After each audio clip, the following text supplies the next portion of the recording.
Yep, there it is. Everybody, We're back. We're back. Welcome back to Secrets Between the Stars. My name's Corey. I'm your host and GM. We'll start on my. Where did we go last time? We started with you last time, so we'll start with you. I'm back. He's I'm back. Marcus. I play Valia, the KL operative sniper. I have to remember to look at the camera there now. My fun fact for today for Valia is that in this world we live in, Valia is afraid of ships, like boats, because she Like seafaring. Yeah, because there's no ocean on the ring, so she's never really been on a boat. And unlike a spaceship where you can find places to land, like when you're in the water, you just sink. You can't you just sink, and there's like no control. You don't know what's under there. There's you get seasick. So Valia doesn't has like an irrational fear of being on boats. Is it being on boats or is it the ocean? Being on boats. Okay. Like she could stand on the beach and be isn't gonna be afraid of that. Okay. Hi, I'm Riley. I play Clementine, the Raxolite envoy and captain of this motley crew. And fun fact, so Clementine, since being here on the desert moon of Karth, she's gotten real tired of not having sweets, because there's not a whole lot of sugar on a desert planet or moon. And so she really misses specifically the cream cheese fruit dip, So she just really I just got it from Publix. I was just thinking about it today. I thought this was a segue to a bit, not a real thing I can purchase at shameless the store. It's like you saying it and then immediately looking at me like, I saw you squint at me, and I'm just like. She brought cream cheese fruit dip to a party we were at, and I was thinking about it today. So that was really funny. Hey guys, my name is Gary. I play Aster, the redacted Solarian. And fun fact about Aster, something I mentioned before, Gizmo creating the Starman comic that Aster keeps. It's one of his few possessions. Aster, as they've been traveling through the desert, the hot sun beaming down on them, he's been thinking about, what if Starman was a series? So he's been thinking about little stories, different comics. There's, of course, the original Starman, Starman 2, Starman 3, Starman 4, Quest for Peace. There it is. There's Starman versus Salaryman. There's 2-Star 2-Man. There's Starman versus the Forces of Evil. There's so much potential for so many great Starman related stories. Very good. Hi, I'm Logan. I play Doc, the Cassandalee nanocyte bounty hunter. Did you forget? What? Episode 14? Are you Logan? Doc looks at fishing the way some people look at climbing mountains. It is the most fascinating tale he's ever heard of, I can't believe you just went up that big hill for no reason other than it was there. What do you mean you went to a place where things live and kidnapped them one at a time and selected them to see if they were big enough and worthy of keeping, so you put them on display in your home? So you put them Or on you an app eat them. to find a mate. Yeah. It's a horrifying concept to Doc, and he doesn't understand it. Has Doc heard the story of someone who had a fish on the line for 28 hours and had to cut their own arm off to free the fish? No. There's a surprising lack of fishing stories on the desert moon of Karth. But he did once catch a fish this big. Gary, A help. 10-dimensional arms. fish. the 4 arms. We are one. We are Larry. Did we do the fusion dance? Oh. God! We're turning into the fat version. You're gonna be the really skinny version. You have to be there for 45 minutes or whatever. 30 minutes. 30 minutes. Come That's on, close. get it This right, is Corey. increments of 15. I don't know what's going on anymore. It's anime. But who are you?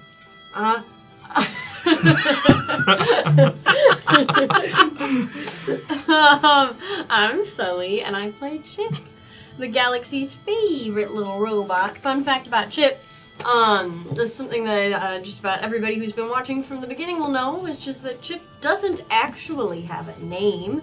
Chip is the name that he goes by now, but it's actually just a sweet little nickname that Clementine came up with. Being a robot, he was not given a name at his creation. He instead was given a serial number. His serial number is XA34B72BL5769137252B8. I could keep going. I was gonna go until somebody laughed. I was just staring at Logan writing the whole thing down. I was watching people take notes. Yeah, I honestly want to see how long it would go on. yeah. Well, we've got the slot for how many hours? Three.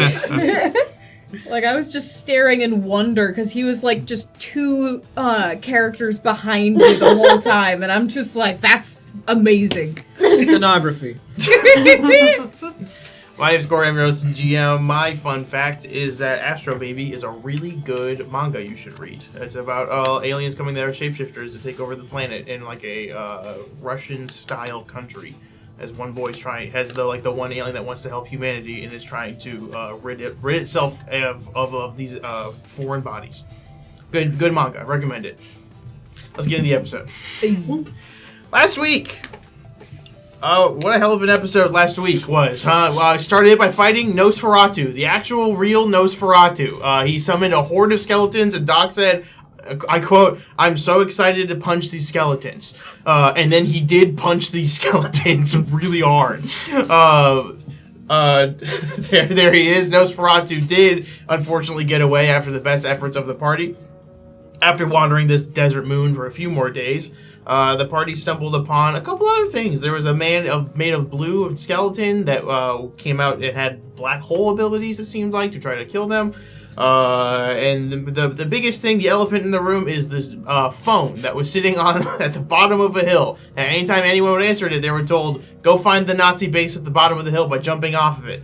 And that is to Astor's chagrin for roughly 45 minutes to an hour. Everyone was running up and down this hill independently. But through the power of delegation, they figured out they shouldn't do that anymore. After finally returning home after almost a full month away from the town of Paradise, the crew went home and started sleeping. Doc came in, saw Astra was asleep in bed, and saw that Hikari was also sleeping in the once closed off room that he had also cleaned up.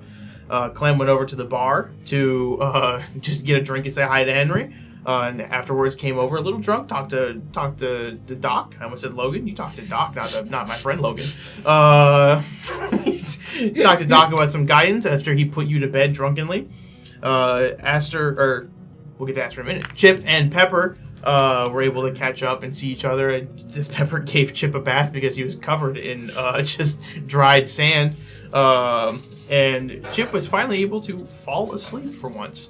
And Astor, trying to clear his head, floated up into the sky, went into a meditation zone, saw a man in there with very distinct facial hair, and said, "You have your mother's eyes." Astor finds himself in the air currently, as he has just heard the revelation that he has a mother.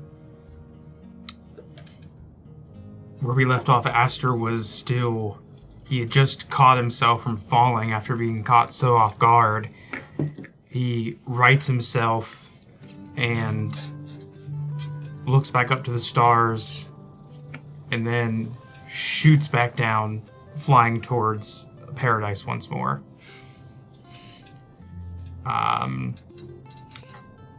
He didn't want to wake Astra, but I think this calls for it. So he is going to burst onto the scene and try not to like he's going to full force run all the way up to the door.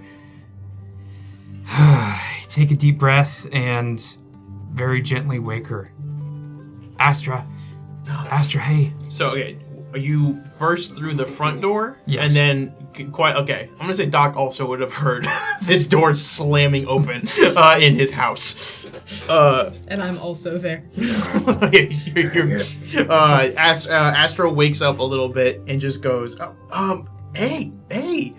Hey, I'm back. Hey, good. Hi. Hi. Why did you wake me up? Hey, so I couldn't sleep, so I flew up into the sky to meditate. Cool. And then I saw this guy with, like, he had a hat, and he had facial hair, and he had this big mustache, and then he was, like, sitting down. I don't know if he was drunk, or, I don't know, I didn't even know you could be, like, meditation drunk or something. I don't even know. But then he said, he looked at me, and then he said, sorry, I gotta catch your breath. He said you have your mother's eyes. You say that, and she just kind of is like completely just in a haze and is staring at you. And she goes, "So you haven't been home in 3 weeks. You flew up in the sky, saw a man who said, we have a mother, and then, am I getting that right? Yeah. Okay.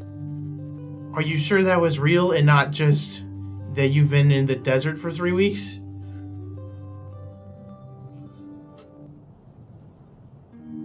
Well,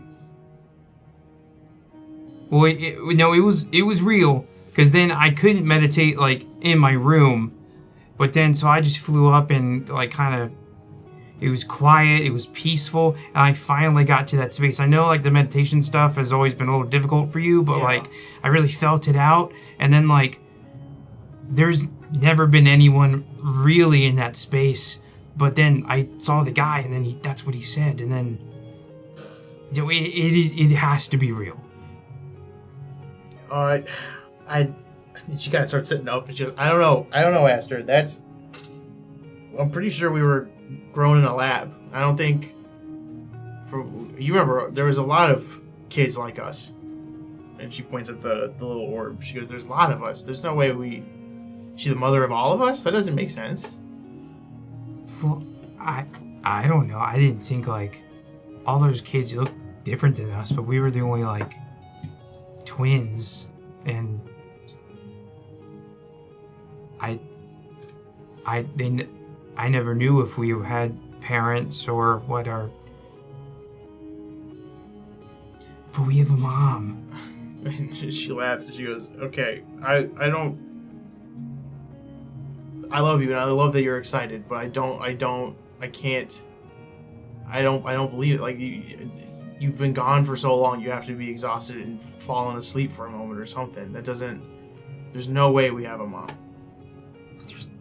There's gotta be. I've seen the charts. After you've left, I've seen the charts of how we were made. They show me that to try to break me more, to mold me. We weren't born.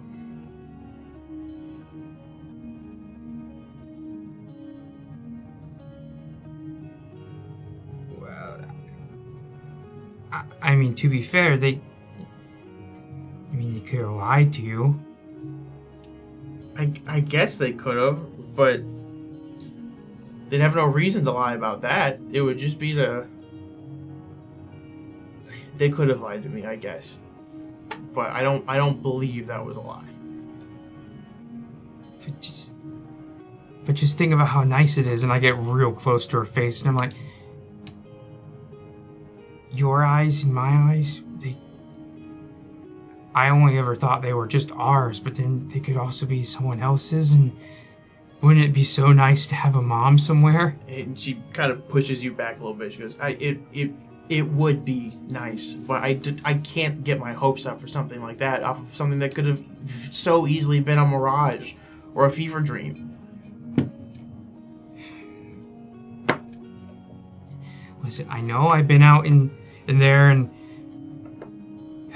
we went through a portal, and then we fought a ghost, and then we were in a crashing ship, and then we were stuck in the desert for 10 days. But listen, it was real. It was very, very real. Ship, dude. You have to have blood loss at this point. There's no way you're at 100%. If you look, okay, and she like looks over at the clock that's on the wall and sees that it's like 3 a.m, and she goes, okay, you gotta sleep. You need to go sleep. Find the guy, then I'll believe you. Until you find whoever this supposed man is, I believe that you believe this, but I cannot believe this. This is not somewhere I'm willing to go with you. I need more than just a man that you saw in your mind saying that you have a mom. That we have a mom.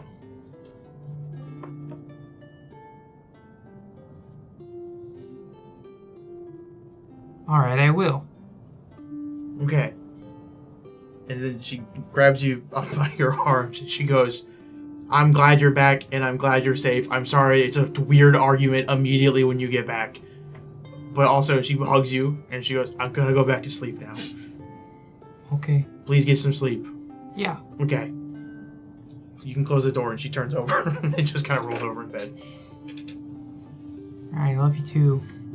And I'm just gonna tiptoe, not realizing that I probably woke up everyone in the building. Standing in the hallway. Oh, Doc, you must have been awake this entire time, right? Well, I wasn't eavesdropping on your conversation or nothing. You guys hadn't seen each other in a while, but you did blow in here like a summer storm. Yeah. You alright? Yeah. Alright. I'm more than all right, actually. Okay. Yeah. Great. I might have a mom. Well, alright. I know, right? You want to talk about it? Oh, yeah, and then I relay the vision and I grab you, I clasp you by the shoulder and start walking you to the lobby where there are chairs, so we can sit. And I'm gonna get you a glass of warm spider milk. my favorite. All right, now drink this, lay back, close your eyes, and envision it all again, and paint me a picture. I start to paint the picture of me flying up into the sky, what I see and feel when I enter that meditation zone, and the vision of the man and his message, me falling suddenly and then catching myself and excitedly returning here, and then well, Astrid isn't like 100% on board, which I mean I can't fully blame her, but like there's a chance, and that's more than I've ever known. Heck, even your DNA's got to come from somewhere. Somewhere. Yeah, absolutely. I'll go get a glass of water because Doc doesn't drink spider milk. Foul. Well, to find your mom.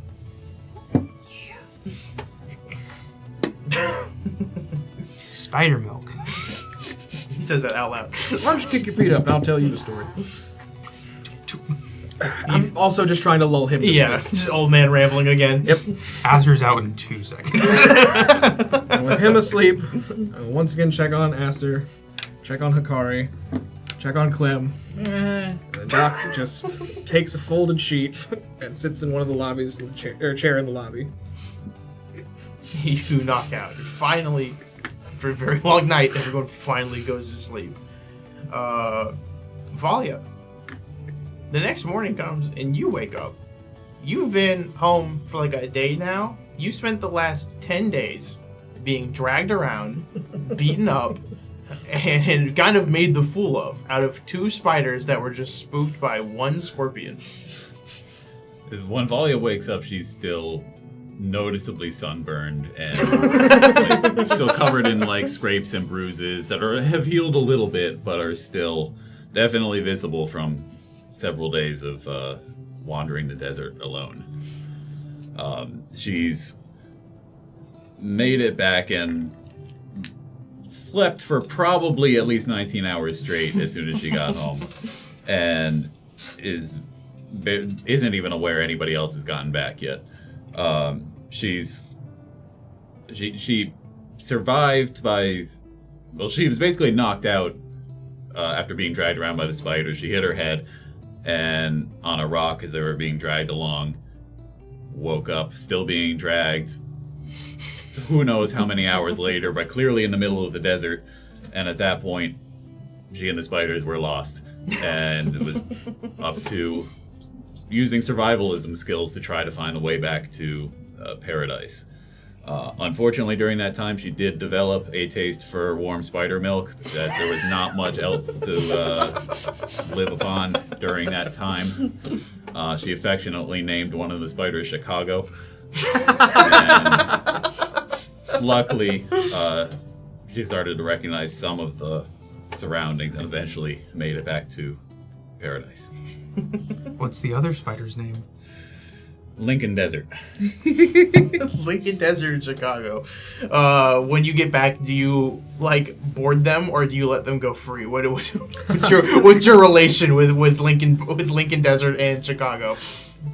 Several tumbleweeds roll into town. She gets up to the tavern or the saloon, finds the first person who's standing next to one of the stalls where you tie up a spider and just hands the reins to them and walks away. Valia, the next morning you wake up, and Chip, when do you wake up normally? Well, I don't. That's fair. I decided right now you wake up. Oh, This is the okay. first time you've ever woken up. We hear a little startup sound. You hear a boot up. Pepper is sound asleep next to you. The windows sound. Pepper is sound asleep next to you. And you hear from out in the living room, you hear some rustling as Valia is beginning to wake up. An intruder. What do you do?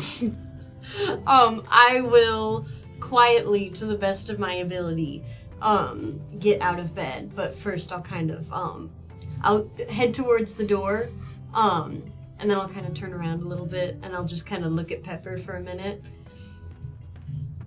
Then I'll go outside. She's like face down in the pillow. Drool. Yeah. She is beautiful. And then I'll go back out. You open the door and you see Valia. What's Valia doing in the morning? She would have just gotten out of bed. Is at this point is still kind of in like a very just wanting comfort and mood, and she doesn't really think anybody else is there. So she's just kind of like in pajamas and probably has like a blanket over her head, just trying to like keep the sun away because she's had enough sun for a while. So suddenly turn around. Oh, Chip, Good morning. you made it back. You made it back. I You did. look awful. I Let know. me close the door. Did everybody else make it back okay? Oh, yes. Most are with Doc. I think. That's good. When did you get back? Last night. Okay, you must have made it Late. back after I got back and fell asleep for I don't even know what day it is right now. I would know that. It's the 27th. It's the 27th. I must have been asleep for like 19 hours. I That is Stumbled. rather abnormal. I limped back into town and cleaned up and fell asleep. Oh, yes, we saw you ravaged and carried away by a pack of spiders. Yeah, I don't quite remember exactly what happened there. I know I got a little tangled up in some rope and dragged for a little bit, and then I think I hit my head on a rock while I was being dragged, and I don't remember much for the next couple days. My apologies. I'm alive. I can offer you a... Let me look in the fridge. You go to a fridge that has like not been opened since you guys have been in there, and you open it and you just see so many different spores and fungus are growing inside of it. Like it is almost like a biome within itself in this fridge. Chip will just kind of hang by the door, and as soon as he opens it, his lens will go really wide, but it'll stay very still and kind of start tapping his foot. I'll find something. Molly makes this close the door motion. Put it back. Okay. Uh, Maybe some saltine crackers. I'd say there's extremely stale saltine crackers in there. That's for you. Thanks, You three start waking up as well. What's the waking order here? We think. Big Clem wakes last. I big know it. biscuit breakfast for for sleepy drunk lady. Sleepy drunk lady, who is also my captain. Send Tor home as soon as he gets in for the day. Just, hey, you've been on for 20 days. Go have some days off. I appreciate that, Doc. Thank you.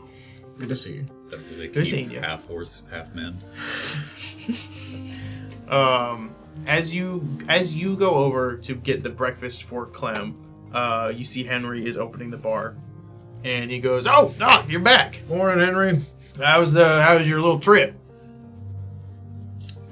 Long. It definitely seemed to be. Quasi-productive. Did you find what you're looking for? Nope. Oh, good. Found something else, though. What'd you find? Big ol' airship. Is that where Squirt where brought me the... I appreciate that kindly. Thank Yep, you. No problem. Anything you can make use of in there? Plenty of things I can make use of. I'm almost finished with my little project. Oh, all right. You're So, not gonna leave town when you finish it, are you? no. Okay. Not yet. I got plans outside of the town. I have a life of my own. you know. Everyone should. Yes. So how's how were the others that were with you? I'm gonna need a hangover special. Okay. A special breakfast. There's been some existentialism. There's been some things I ain't sure were real. You ever heard tell of a phone in the desert? I have. Yeah. There was Such a well-traveled man. thank you. I was telling Clem last night. She stopped in for a little bit of a drink. And I was telling her I got a phone that was someone was saying it was needed in Nam. And the Viet Cong were at the bottom of a hill. I had to go investigate. Where's Nam? I couldn't even tell you. I don't know what a Viet Cong is. Apparently, I'm supposed to be part of Her Majesty's military. God save the Queen and all. But Yeah, well, but which god saved the queen? all right. Heck, I hope she's fine either way. I'm sure wherever she is, she's currently fine. Yeah, I mean, we obviously the thing we were sent in there to kill, no sign of. Yes. So we did our job well enough that she's probably fine. And she's probably fine and well and healthy. Well and healthy.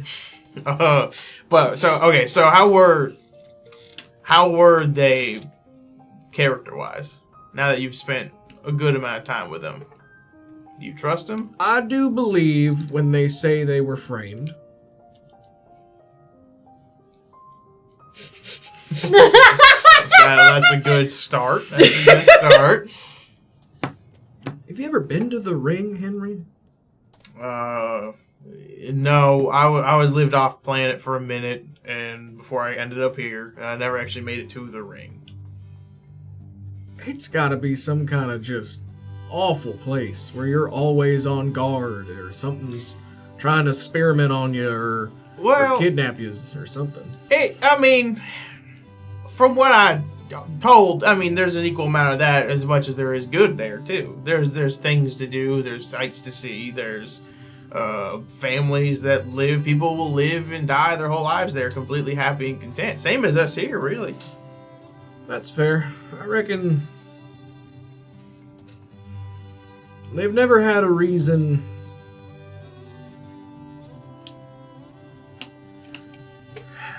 Best I can tell, a lot of them got a lot of problems with trusting twice. Second chances ain't much in their nature, which is a bummer.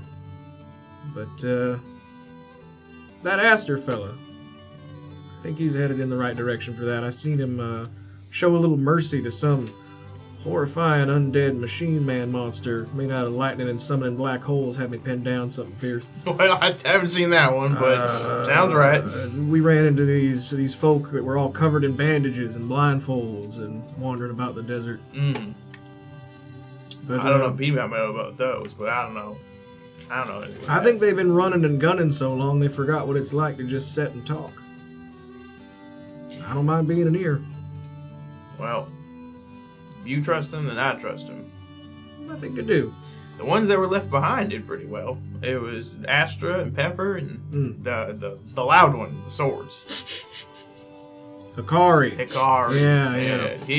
Yeah. We had some folks come into town trying to make some trouble. That they were able to clean it up and handle it themselves. So good. If they trust the crew you're with, then frankly, I kind of start trusting them too. Heck, if Pepper can do half the things Chip is always talking about, that is a mighty woman indeed. Pepper can do a lot. She can also really hold a drink. All right. Well, he pulls out some food and he hands it to you. He goes, it's appropriate sized for Clem, as it is very, very tiny. And he goes, this is big for her relatively. Thank you very kindly. Yes. All right. So you head back over to your office. You guys, when are you guys waking up here? I'm still asleep. Aster, you still asleep as well? I'd be waking up, and I would see Clem be like, "Hey, Clem? Are you okay? Man, you must be really tired." Shush. Too loud.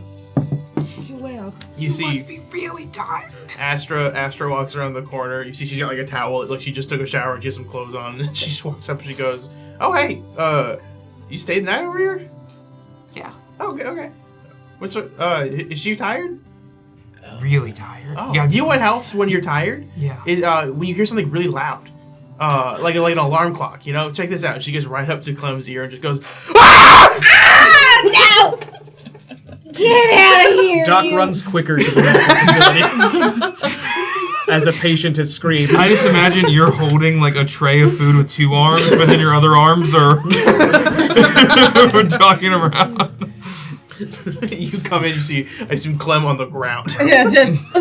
What happened? I'm just trying to wake her up.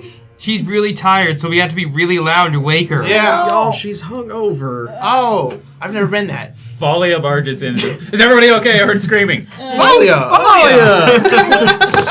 Chip barges in. You forgot your crackers. Valia's got her hat down, like everything's gone covered up, like collar up. Collars just are up really and trying to stay out of the sun still.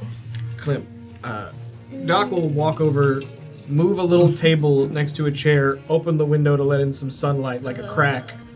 Put your back to the wind to get you some chlorophyll. And there's a little hungover special. Do you need sunlight like that? I'm still learning the rules. It helps. It's just I gotta turn away from it. It's too bright. Alright. Chip. That is me. Yeah, Howie. You scan stuff. Yes. What do you know about Raxalites? Because I ain't got a book about none of them.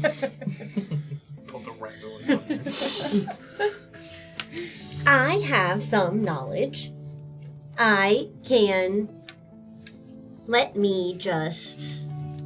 Don't mind me. Are you making that noise yourself?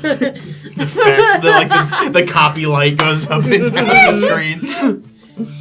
Are you wanting information on Raxalites? Yes. I'll take my identify check. The time just after a shed is ideal for adding augmentations, of which Raxalites are particularly fond. Some biomechanical augmentations have been so prevalent that Raxalites consider them to be as much a part of the species as their organic bodies. Chief among these augments is the Internal Mobility Augmented System, IMAS, which is installed in each Raxalite's body shortly after they sprout. The IMAS serves as a system of artificial muscles that are connected directly into the Raxalite's brain system. Almost essential to life among adventuring Raxalites is the Lifting Florid Activation Network, the LFAN. Raxalites possess only limited photosynthetic abilities.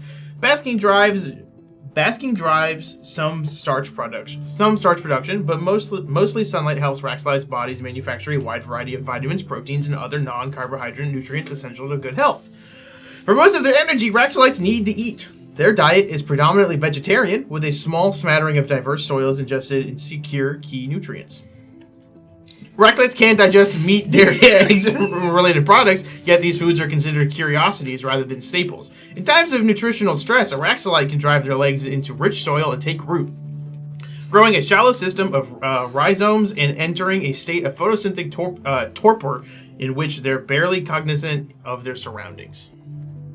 Thank you, Chip. So what happens is after I finish scanning, one tiny little projector like pops out of my shoulder, and then a little YouTube video plays on the wall of some professor at Space Cambridge.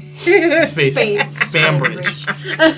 However, this strategy sometimes deactivates or even destroys parts of the IMAS, and there are enough cautionary tales about this transformation being difficult to reverse that most Raxalites avoid it except as an act of desperation.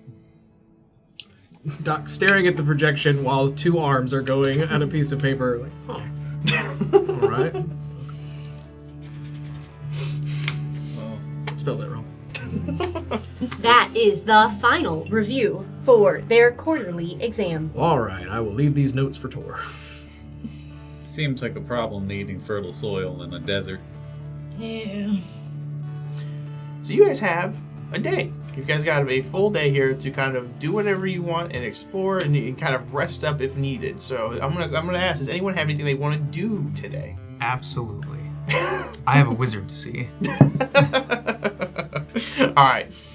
You're gonna want to talk to Patty. What's everyone else gonna want to do, if anything? We can also circle back if we want. Polly's gonna start just by going to the saloon again, just to get a drink and Okay. kind of start the day. Day drinking? Yeah, today. All right. We all been through a lot, right? All right. So, these two go off to the saloon and start doing some day drinking. Aster's going over to Patty's. Are you two doing anything, or just I'm gonna be still kind of resting relaxing? right now. Okay. I'll watch over Clem. I'll be the bedside. Okay. Doc will warn you that if you don't want loud noise, it'd be best to rest where Hikari isn't. Because he's going to want to chat. Yes. Hikari was notably still sound asleep. If you ever peeked in on the door, he was also face down, but butt up in the air, and he had a puddle of drool on the ground. It's like Johnny from Metal Gear Solid. Yeah. Aster, you go over to Patty, and you see that he is in his little wizard lair, and he's just kind of reading some books, and you see some potions are kind of pouring themselves over a cauldron. Huh. Wizard lair. Mr. Wizard. Okay, well, we don't gotta call me that specifically, but that's okay. Hey, Aster, how's the trip? It was long, You guys were gone for a while. but that is only partially important. I have 2 quandaries, sir. Okay. Number 1, and I produce the kind of green, rather large green stone that I got from our portal adventure. It's like, I found this in the past. You found it where? In the past. Okay, you could just say last week. No. We went in the portal, Okay. and we traveled to the past. But we came back after we fought a ghost. Hang on. And then he goes over and grabs you see him dig through a bunch of shelves and drawers until he finds a pair of goggles that puts them on you, and he goes, "Oh yeah, you did go to the past. Okay." And he puts those down. And he goes, "All right. So you found a rock? Yeah, it kind of spoke to me. I felt like I had this weird connection to it. And admittedly, the last time I had a weird connection to a magical item, it didn't go so well. So I wanted to see with you, since you are the wizard." Okay. And he takes it, and he's going to do a mysticism check. You rolled really well. He looks at it and goes, "Okay, so this is Gory Roof didn't make this name. This is a Chaos Emerald." And he hands it to you. That doesn't sound good. He goes, "It's kind of full of magic." Okay. And there's ways to siphon the energy out of this to activate abilities and things, and that's yours. I don't really want it, so you can have fun with it. Is it evil? No, not necessarily evil. Just almost like raw magic in a Neutral. rock. I can work with neutral. It's neutral. I'd say it's Okay. neutral. Yeah, All right, cool. I guess I'll figure something to do with it. I believe in you. Thanks, man. Number 2. Okay. Have you ever heard of a guy? I had a vision last night when I meditate, and this guy was wearing white. He had a white hat. He had a big mustache, and he looked like he was almost had his head face down on a table or something. Does that ring any bells to you?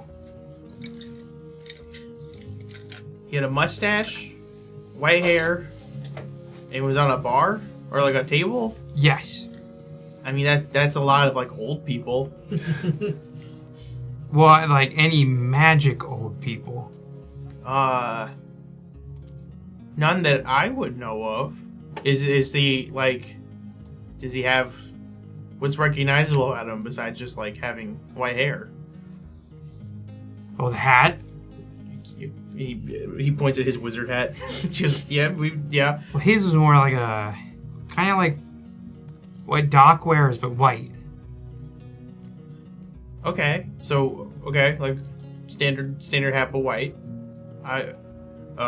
He's gonna do a culture check. I've met a lot of people that have white hair and hats. I'm sorry, I don't know this one. Okay. I will have to figure that one out on my own. Yes, there's. I mean, you can ask around town more. There's more people that might know. It's a relatively small moon, so you're bound to run into somebody who knows him eventually. You have like a drawing of him you could draw? I could try. Okay, and he hands you like a ink and like quill and ink, and then a piece of paper. What is the art skill? Culture for sure. Oh, why? Oh gosh, let me see. With my Maybe sleight of hand? No. would it be my raw charisma? No. Culture. All right. Final answer. I have a large +0 to that. 9. It is a very crude drawing of the man. You remember the mustache and like the beard, like his like little bit of beard he had, and the hat that you described. But it looks almost like a stick figure with a silly face. Yeah, he looks exactly like this guy. Because I'm sorry, man. You try. Henry might know, but I don't know. Okay. It's just that he said something that really meant a lot to me. So I just didn't know if there was like moon lore about him or, But I guess if you don't know him, you don't know him. I don't know him. I'm sorry. Okay. Did you any other magic things? I could try helping you with those. A couple. I mean, it's been a while since I saw each other, but a couple weeks ago, when I asked you about you told me about how there was someone like me in Astra, but they could do both of our things. Mm-hmm. And then I asked you about reincarnation and stuff. Mm-hmm. Did you anything you found about that? So what I found was that the person who had the two kind of floating around them was revered as being very strong, but not much else was known about them. They seem to have some history with the moon that's a little jumbled and lost, but they do seem to have some. They were a person of interest on the moon, possibly centuries ago. But there's not. It seems like whatever happened around the time of the second gap. So it's hard to pinpoint who they were, what happened. Like any reincarnation stuff? Nothing outside of the usual of just belief that you could be reincarnated, or the supposed proof that there's reincarnation. Well, you're looking at it, I guess. He looks at you and goes, "Okay, man, you believe what you want. I'm not going to disrespect that."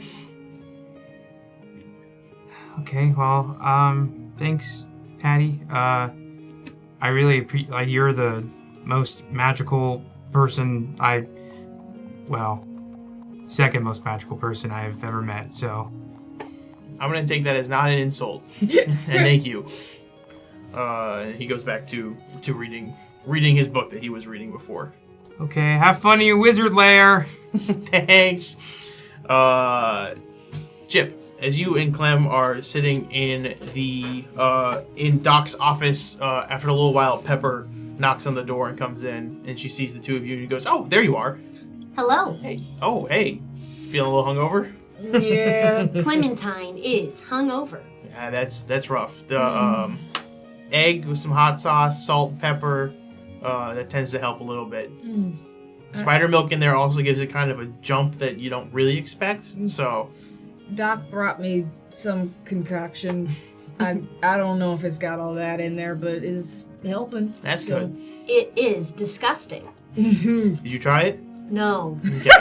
I do not need to. Good. So I was looking for everyone else. So, just to tell everyone at once. But if you can pass it on, because I gotta start prepping for it. But I was thinking, since you guys are back and we haven't seen each other in a month, we could do a little grill out. There was a supply crate that dropped, like just kind of happened to drop by a couple days ago, and inside was like meat, and like potatoes. So I was gonna try to make us a grill, and then we can have some actual food. A party. Yeah. A party. Yeah, that sounds pretty great. That would be wonderful. Good. I'll start prepping and getting it. If you can tell everyone else that we'll be doing that. Yes, Okay. of course. I will invite everyone. Great. All right. I'll see you later. And she Goodbye. goes over and gives you a kiss on the cheek, and then runs out. Huh. Did you see that? I did.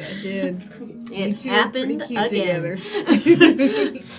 As you are saying that, you hear in the office the doors swing open, and out walks. You see Hikari, who is back in his regular clothes and cleaned up. And he goes, "Oh, hail and well met, my friends! It's been so long. Hello. How was your trip out there? It was I scramble out the excellent. window. What's wrong with your plant? She is extremely hungover. Oh, I've been told that people don't like me when they are in that condition. Oh, here, let me get you the condition card. If you're back, then that means Sir Doc is back as well. Yes, he is. He is participating in day drinking. I believe I'll join him then. Excellent. I'll see you around, little robot. The two loudest. And then Hikari leaves.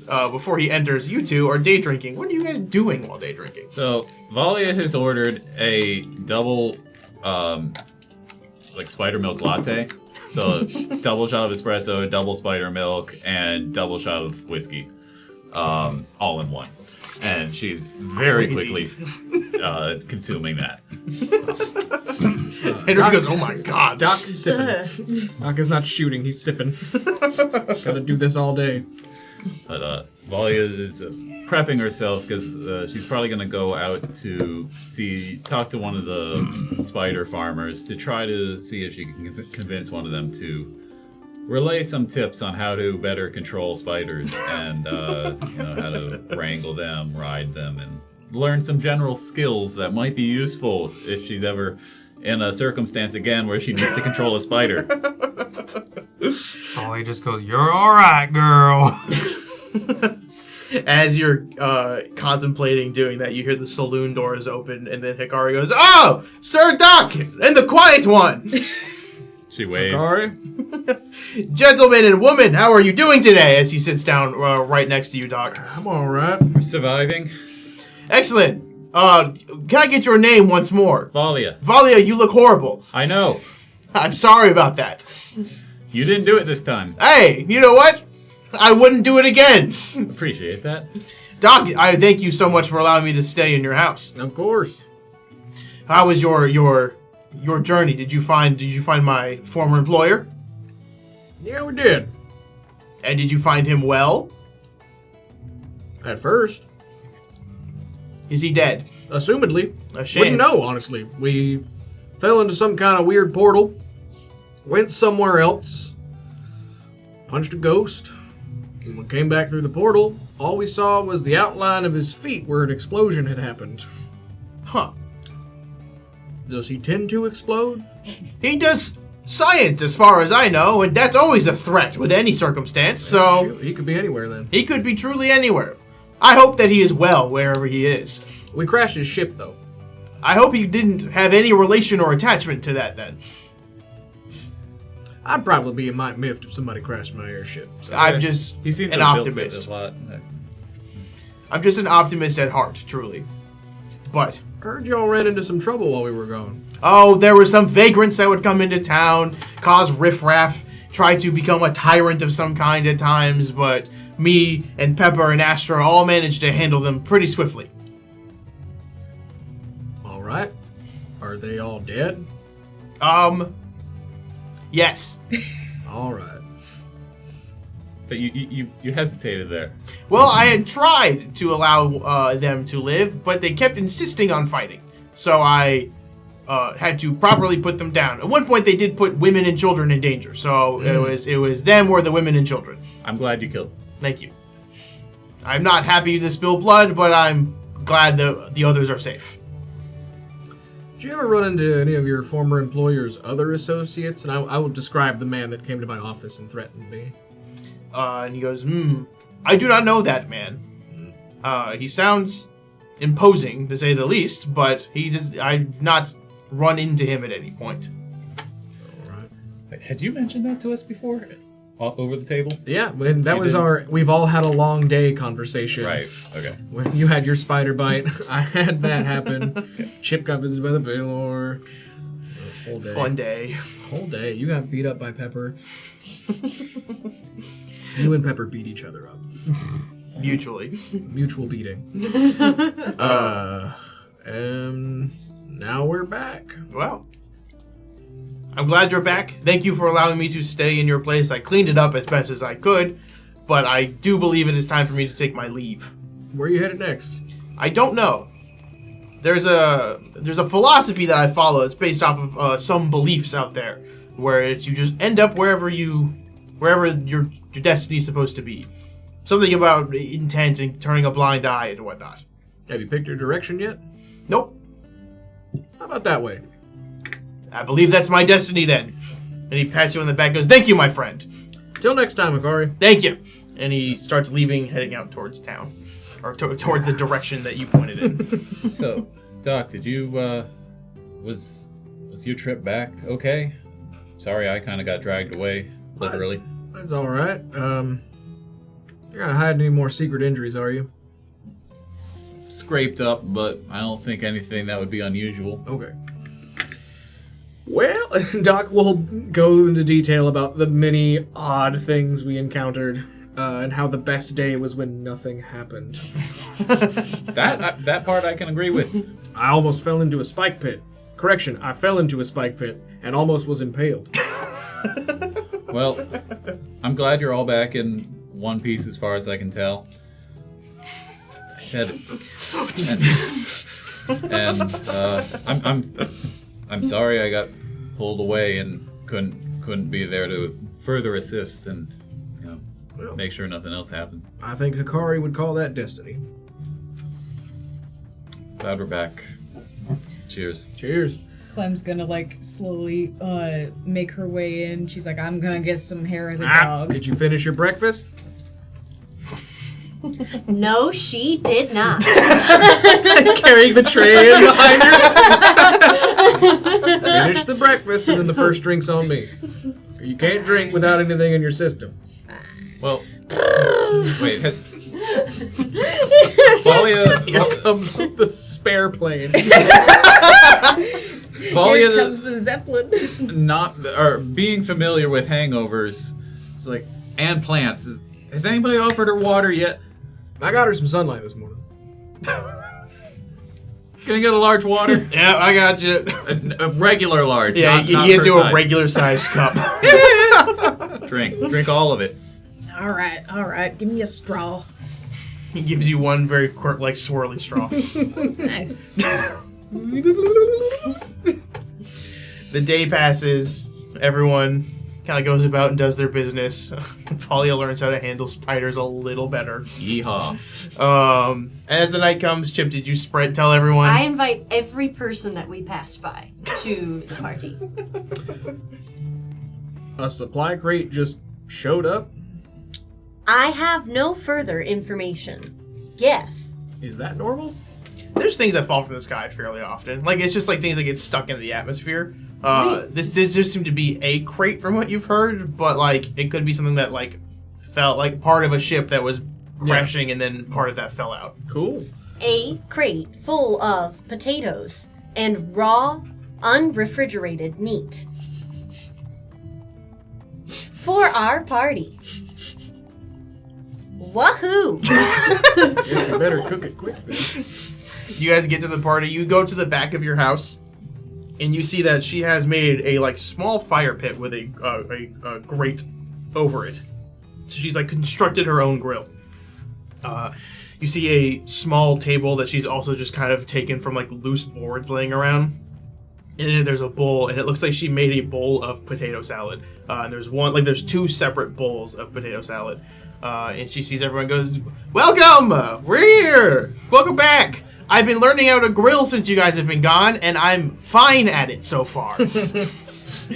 As you guys start coming in, you see she has some chairs set up. She even has a little gramophone with music, like on a disc that's just spinning and playing. Nice. You guys are she just makes a very comfortable and chill environment for you guys to sit in. Hey, there's relaxing is gone! There's a train! For the party! There's a hype train. Thank you, Colby.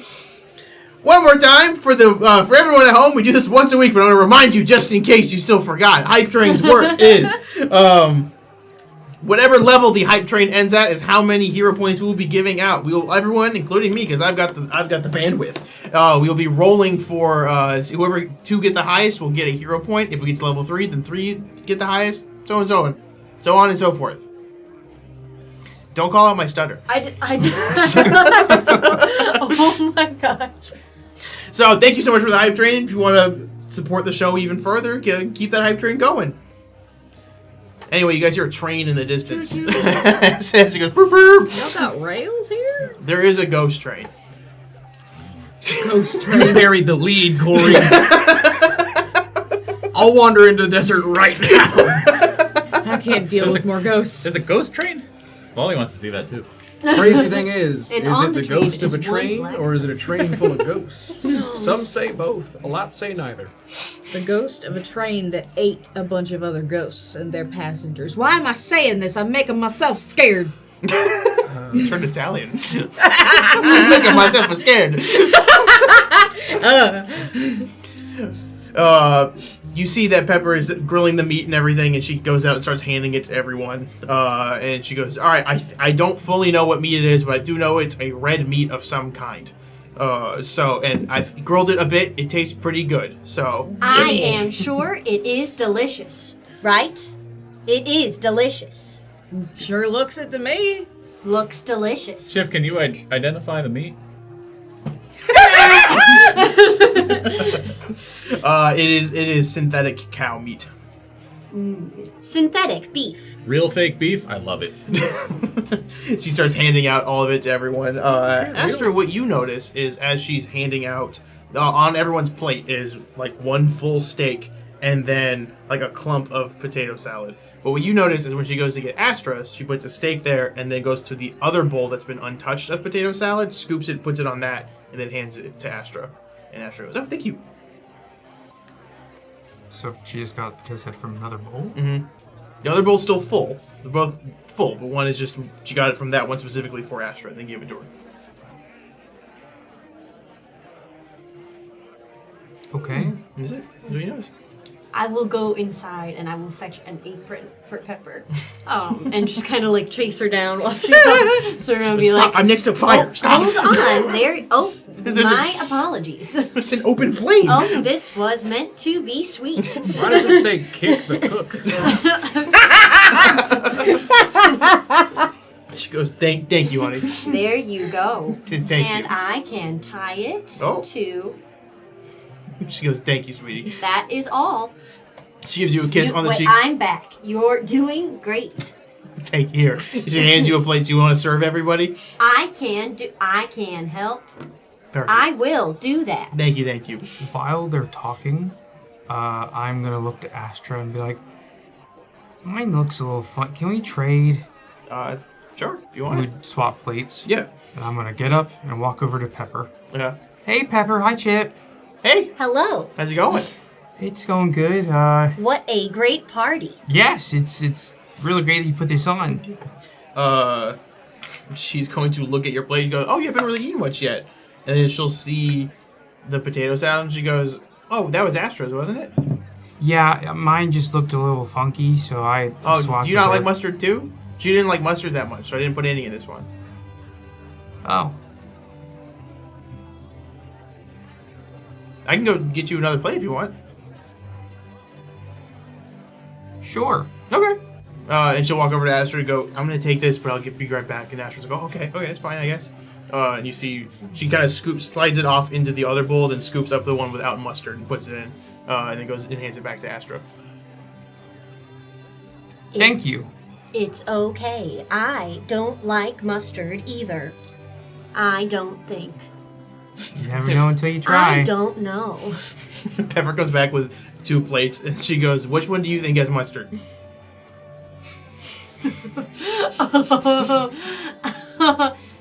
Is it the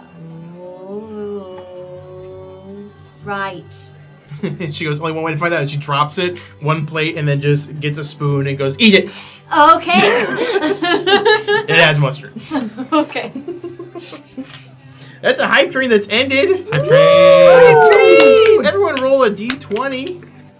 Nobody's at full, right? I got a nat 20! Sounds like Riley's getting one. Hey, pal, you don't live very well. In your house. Hey, I'm in the running. well, 2 people who are not about to get a hero point. What did everyone get? Make it a trio. 4. 3. 17. Oh, Ooh. dang, imagine. Nat 20. No. You That beat would've me been by amazing. 1. I got a 16. Ball, ball, ball. All right. Hero point for Valia and Clem. Thank you to the hype train. Thank you to Colby. Thank you, Colby. Appreciate all of the support you guys are giving us.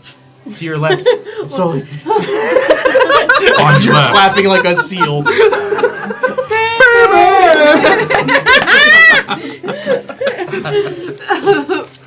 There. As Chip, as you are eating this potato salad, and Pepper's trying to force you to eat other foods as well. Every couple of bites, it is amazing. Because you said that for the last one. You are an incredible chef.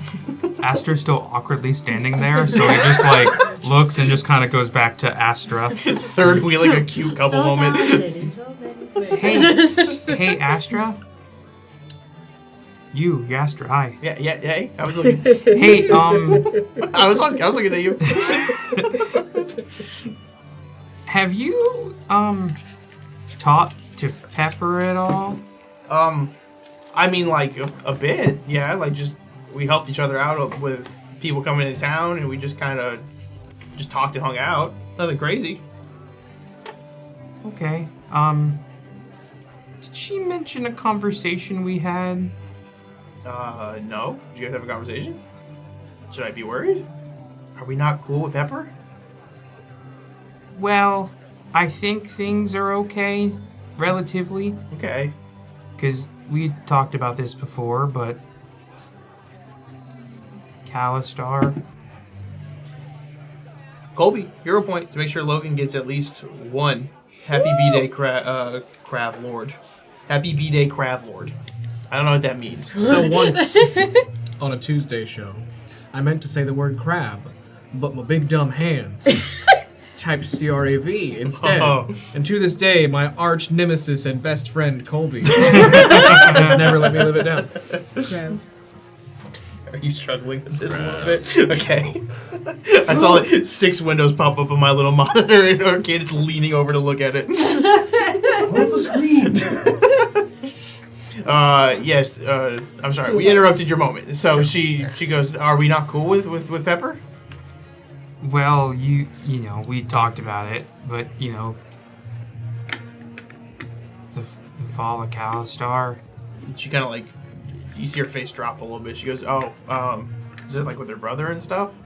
Yeah. Yeah. I mean, she talked about that a bit, that he died there, and I apologize, and she said there was nothing to really apologize for.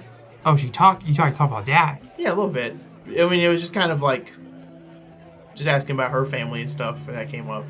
But we didn't talk about it long. We're just kind of drinking and hanging out. Oh, It seemed like a touchy subject, so I didn't want to talk about it. yeah. We had a conversation of sorts before I left. Are you guys okay? Yeah. I just, you know, wanted to touch base. I kind of was worried, so just maybe being, I spent 10 days in the desert. I didn't really like it. You spent more than 10 days in the desert. You sit and relax a little bit. Yeah, I just gotta, I can mellow. Chill out a little bit. You're right. Chip, as you're with Pepper, you hear the voice of Cassandalee go, Chip, are you busy right now? Hold on, Pepper. Oh. I'm getting a call from God. Excuse me? Hello, God, it's me, Chip. And she goes, oh, good. And she kind of like looks around and sees everyone. She goes, oh, good. Everyone's here. Hey, so I found one of my other parts, I think, possibly. And we're gonna have to move like now if we want to. Right now? Yeah, if we want to try to like locate him. Oh. And I look over at Pepper, and then I kind of hide the phone. But it's a party. I'm sorry. A very good party. I'm sorry. There's an eclipse that's coming soon, and we have to kind of utilize that as part of it. So this is a time-sensitive issue. I just kind of look over to Pepper. It is on speakerphone. And she goes, I know you can hear. Yeah, I can't. I'm not gonna argue with a god.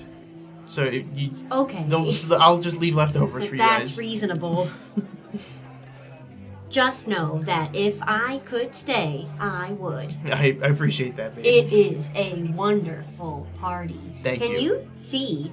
It is a wonderful party. Clem's in the corner, just like. Yeah, look at that. like a rabid dog with like Do a you chew want toy. to see that one more time? A foot-tall rabbit dog. I did mention in like season 1 as a fun fact, Clem loves steak. Forgot about that. She just eats the grizzle for some reason. Cassandalee goes, this looks nice. I'm sure this is a fun party, but we do need to leave like immediately. That's because my girlfriend, Pepper, come here. And she you see the hologram start looking around and go, Doc! And you see Cassandalee like the hologram next to Chip. Oh, ma'am? We gotta go! Yes, ma'am. Okay, well, Saddle up, folks. Where we go? What? Oh. There's a wellspring, like maybe 3-hour walk from here. We gotta get over there. Oh, well, that's not too bad. We'll be back before the sun's up. okay. I will saddle up the troops. Great. Nebula gets it. Troops. Clem is just a Muppet, like through and through. Cassandalee kind of points you in the direction of where she needs to go. She goes, you guys will need your equipment. You're gonna need everything. It's not the way Hikari wandered off, is it? No, this is Great. he kind of wandered Excellent. like southwest of town. This is closer to northeast. Cool. All right, well, y'all go get your gear. Meet me back here when you're ready. I'm gonna drop. Are you able to This tell one. us anything about what we need to prepare for? There might be a fight. There might not be. Ooh. There's a wellspring a walk up there that it taps into some magic that I can use to try to find the rest of me. I believe Brig is out there somewhere. I can kind of sense him a little bit. But if we use this magic as well as the eclipse that will be coming soon, all of the raw arcana will be at its maximum, and I might be able to reach out further. But we have to get out there quick before the eclipse begins. As we're like beginning to move and pack up now, is this gonna spark any kind of divine energy? If a being can sense that? Not that I know of. It's more tapping into the astral plane through the drift. So it's like a back door through a back door. Oh, that makes total sense. Thank you. What is going on? She goes, I knew you'd get it. Named after him. What? The astroplane? Ha! Ha! Is that true? No, that's a coincidence. Astral with an L at the end. L. Yes. Oh. My bad. It's a pun. You guys start packing I up guess and it getting was. ready. And as you guys are getting ready, this is where we're going to take our 10-minute break because I got to use the bathroom real bad. So, Thank you guys so much for joining. We'll be back in 10 minutes. If you're enjoying the show, follow us on social media at UTT Show on all social media platforms. And join our Discord if you want to talk about how much fun you're having this episode. Make it fun of everyone who's not watching it actively. Yeah. Yeah. All right, see you in 10 minutes. Bye. Bye. Welcome back. We're back. We're back. We're back. My name's Corey. I'm your host and GM. Let's go around and introduce our players and characters again real quick. We'll start on my right. I'm Sully. I play Chip, the galaxy's favorite little robot. I'm Logan. I play Doc, the Casatha Nanocyte Bounty Hunter. I'm Gary. I play Aster the Redacted Solarian. I'm Clementine. I'm not Clementine. I'm Riley. The lines are blurring. I play Clementine, the Raxolite Envoy. I'm Marcus. I play Valia, the KL Operative Sniper. I'm Corey, I'm your host and GM. And if you like what we do here, if you want to support us, the ways that are completely free. If you're watching on Twitch right now, you can give us a follow. That's a great help. Or if you're watching on YouTube later on the VOD, you can hit subscribe, like, and comment. Those are all absolute best ways to help and support us for completely free. Even if you don't want to like, because personally, I don't like a lot of videos on YouTube unless I want to go back to rewatch them. Even if you just comment on it, it is just saying LOL, anything at all is a huge help. We greatly appreciate that. With that natural plug out of the way, let's get back into the episode. You five are walking through the desert. The sun has very well set. The moon is up. One of the several moons are up as they are spinning around. And as Cassandalee has said, a couple hours pass. And what you find in the middle of this just open area is a oasis. It is a pond of water that is blue. And the closer you get, you realize this water is glowing slightly. And there are like little glowing orbs that are just floating all around it. It feels very pristine. You notice how quiet it is here. The air, while the desert moon gets colder at night, it does feel a little warmer than usual here. It just feels nice and pleasant. It feels almost like the land itself is at peace in this spot. And as you approach, Cassandalee goes, "Okay, that's the wellspring that we'll need to go to. So what we're gonna do, Brig, she's like the other half of me, or one of the thirds of me rather. I can't get a pinpoint on her. She's somewhere out there. So what I need is for Chip and for you, Aster. I need both of you guys to help me a bit. Chip, I'll need you to hold me as we stand. Thank you. As we stand in the middle, I'll need you to stand in the middle of the pond. And I will begin searching for him. Aster, what I need is you, that place we met the other day, like in the between place. Yeah. I need you to be kind of meditated in there, that you'll act as my beacon. What I'm basically doing is, Chip, I'm using you to scan the astral plane for Brig. And Aster, I'm using you almost as my lighthouse, as my beacon back, so I can return and be able to come back safely. Yeah, Okay. I can be your beacon of light. Okay. I said bring your weapons because it is going to become an eclipse soon, and we do need to use the eclipse as much as we can, but I don't know what could happen out here. So Are we otherwise in the middle of, like, a middle of the desert? it's like completely flat out here. So there's nowhere else. People couldn't be hiding right now. Right? No, unless they're like burrowed underground. But there's no rocks for anyone to hide behind or anything like that. Gotta watch out for the mole people, though. Yeah. All right. Cassandalee goes, issues you in. Chip, you go stand in the middle of the pond. She tells you, Aster, to kind of keep your hand on Chip's back, just as like a conduit almost. Do I need to step in the water? Yes. I float down into the water, like on my boots. As you step in the water, you feel it is cold, but it is refreshing. It feels the equivalent of when you drink cold water on a hot day. It just feels, you feel yourself cooling down and becoming more and more at ease.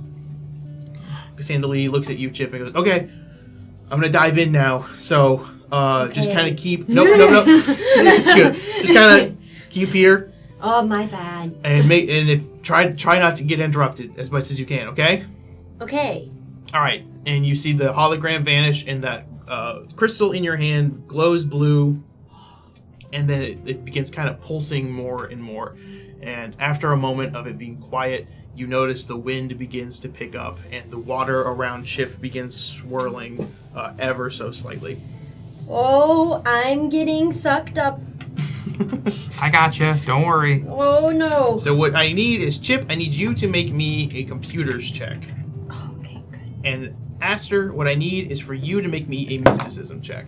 What we're doing here is you need to. I will combine both of your totals, and you need to beat a 55 in total to pass. Hey, what'd you roll? We're gonna find out. What'd you roll? Okay. That's a 25 total. Okay. I will re-roll.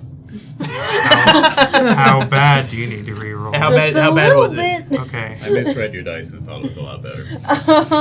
Thank you to next to. Next two. Next to Both of the cards I have right now are spades. Thank you, thank you, thank you, thank you, thank you from next to.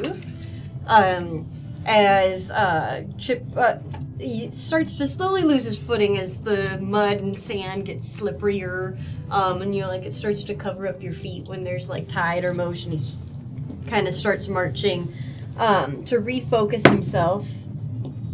That is better, and I think it is exactly better enough. You were a 25? Mm-hmm. Yep. No, it's exactly one short. It's exactly one short. Yeah, mine is a 29. I rolled a 10 on the die. I do have a hero point. Well, with that, Aster, what you feel is magic that's kind of held in your pocket surge for a moment, and this passes. This does successfully work as you see that the blue gem stops glowing completely, but the swirling around you still intensifies. It is not like an actual current that can drag you away, and this is by no means deep enough water to do anything actual harm to you, but you do feel the currents pick up, and Cassandalee does seem to be gone. Oh, I broke it. Where's the signal? The wind begins picking up more and more. The water begins to swirl. Valia, make me a perception check. That's a. I'm gonna re-roll that. Okay. That will be from Nebula. Thank you, Nebula. Nebula. Nebula. Hold on here instead.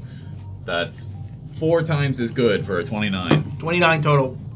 What you see is the sand around you begin to kind of shift more and more. The wind is picking up, and there is the obvious, the top loose sand is blowing, but what you notice is underneath that sand, it is moving more and more, as there is clearly something burrowing underneath the ground. Guys. I'm not exactly. Is Chip concentrating or Yeah, Chip and they're Esther, they're conscious in here. Okay, well, I guess I'm gonna mention. Yeah, guys. There's something across in the sand. It might be another worm or something. Form of binoculars. You do that, and you can see that there is something about to breach out of the sand, and it seems massive. It seems much bigger than just a regular worm. We don't even have Farmer Clark's dynamite. Ruh-roh. Guns out. As you all prepare, this massive worm shoots out of the ground. You see it is towering over you, 20 feet, 30 feet tall. Massive mauve, just dripping with saliva and what seems to be something sizzling. As it looks down at you, lets out a massive roar, and I need you all to roll me initiative. Oh no. Well. What did everybody roll? Jeez. 27. Hang on one sec. Another stinky one. Smelly. 27 27. 17. here. Oh no, I'm sorry, puts you there. 17 puts you here. 14. 14 puts you here. 21. 21 puts you here. This is 16. 16 puts you there. Oh no, actually, puts you there. Valia, you see this massive worm is directly in front of the pool. Pieces are backwards. He do that. As it looks down and is looking at you all rather angrily with its fangs pointed out. Okay. Oh, so it kind of came up behind us. Yep. Well, I'm going to move away, and I guess kind of go around the edge and kind of just get further back toward the corner. I've got 50 land speed, so I'm just gonna kind of run the other way to get some distance. Okay. And then I'll just quickly pull out my pistol and kind of just do a blind shot until I can get my rifle out. All right. So let's just do a quick attack roll. It's a natural 1. I miss. Woo! Yeah, the gun fires, and you see it just ping off of the worm itself, as it doesn't even notice you doing this. It looks down at the bunch of you down there. Clem and Doc, it is going to make swings down at you. Clem, to hit you, that was 24 KAC. Does not hit. Doc, to hit you, that was a 38 KAC. Those are very different rolls. He rolled spicy. Yeah. All right. You got me. Woof. 4. It's an Alaskan bull. Doc, you take 28 piercing damage as you feel the teeth inside, the teeth bite onto you for a moment, and tries to kind of pull you up, but is unsuccessful as it pulls its head back up and looks down at all of you. Doc, that is your turn. Do you still have the goo guys as a jacket? I left them with Tor. They're medics. Can't have them get hurt. They're medics now. They're medics. Well, it was so generous going to enough to come to Spainbridge next me. year. A punch. Punch, punch. Get double punched, nerd. Ooh. Does a 20 hit its KAC? No. Does a 38... I'm kidding. Does a 28 hit its KAC? 28 does, yes. Hooray! I hope it feels pain. Punch that worm. That there is 38 damage. 38 damage. You punch into this worm, and it barely even notices as you do that little bit of damage to it. Clem, that is your turn. First things first, gotta get him. So I'm gonna just be like, oh, we gotta really focus up here. Let's protect Chip and Aster and the goddess and ooh, get him.